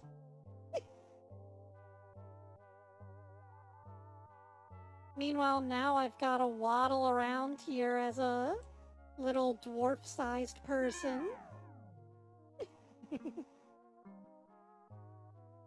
Well, now what am I supposed to do? I don't see what the point of that was. Can I do anything with the dwarves down here, or are we just kinda done?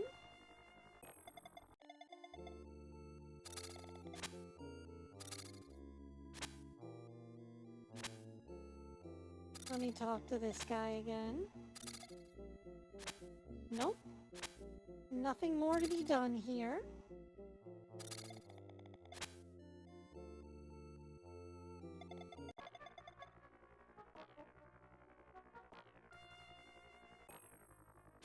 Well, I guess we'll just take the portal back and try going a different direction.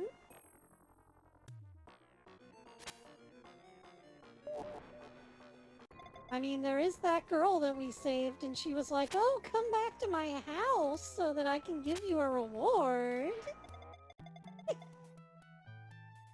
Oh. We got anything useful here?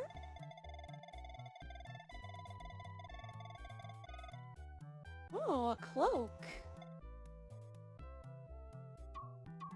Nope, I think that's everything.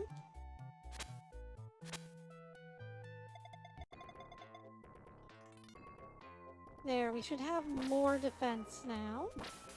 Oh, we gotta go back in the water. Ack! Egads! It's wet! It's cold! Arg! Yeah! Or as they say in Rad, Kia!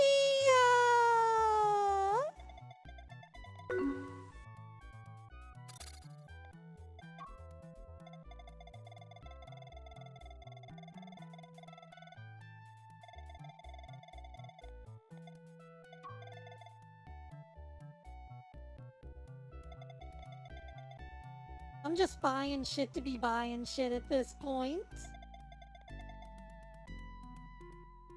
Nope, not this house.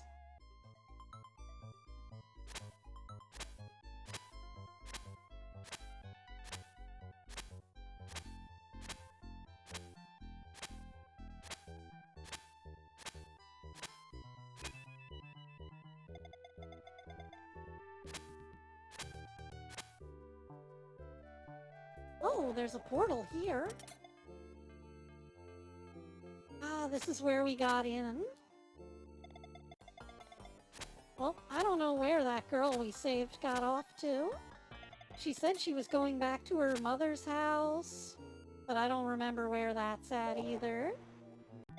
But we're coming up on the 4-hour mark and my time's running out in game, so I think we've had a pretty good run today. I hope you had fun looking at all these different arcade games. I know I certainly enjoyed playing them. It reminds me of when I was a girl, and I would go to the arcade and, you know, really rail on those joysticks. I probably should have been a bit more gentle with them, but, you know, kids will be kids and do what kids do. And that's be little assholes.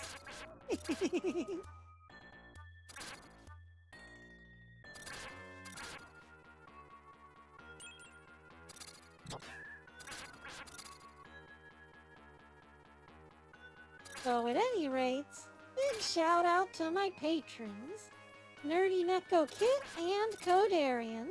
Your donations really help out the channel and make it possible for me to improve things. I'm currently waiting on a bunch of commissions to get done. And, I should have more things available in the future. Thanks for sticking around, guys. I always appreciate your viewership, and I hope that I've been able to brighten your day. Ciao for now, everyone, and Hexi out.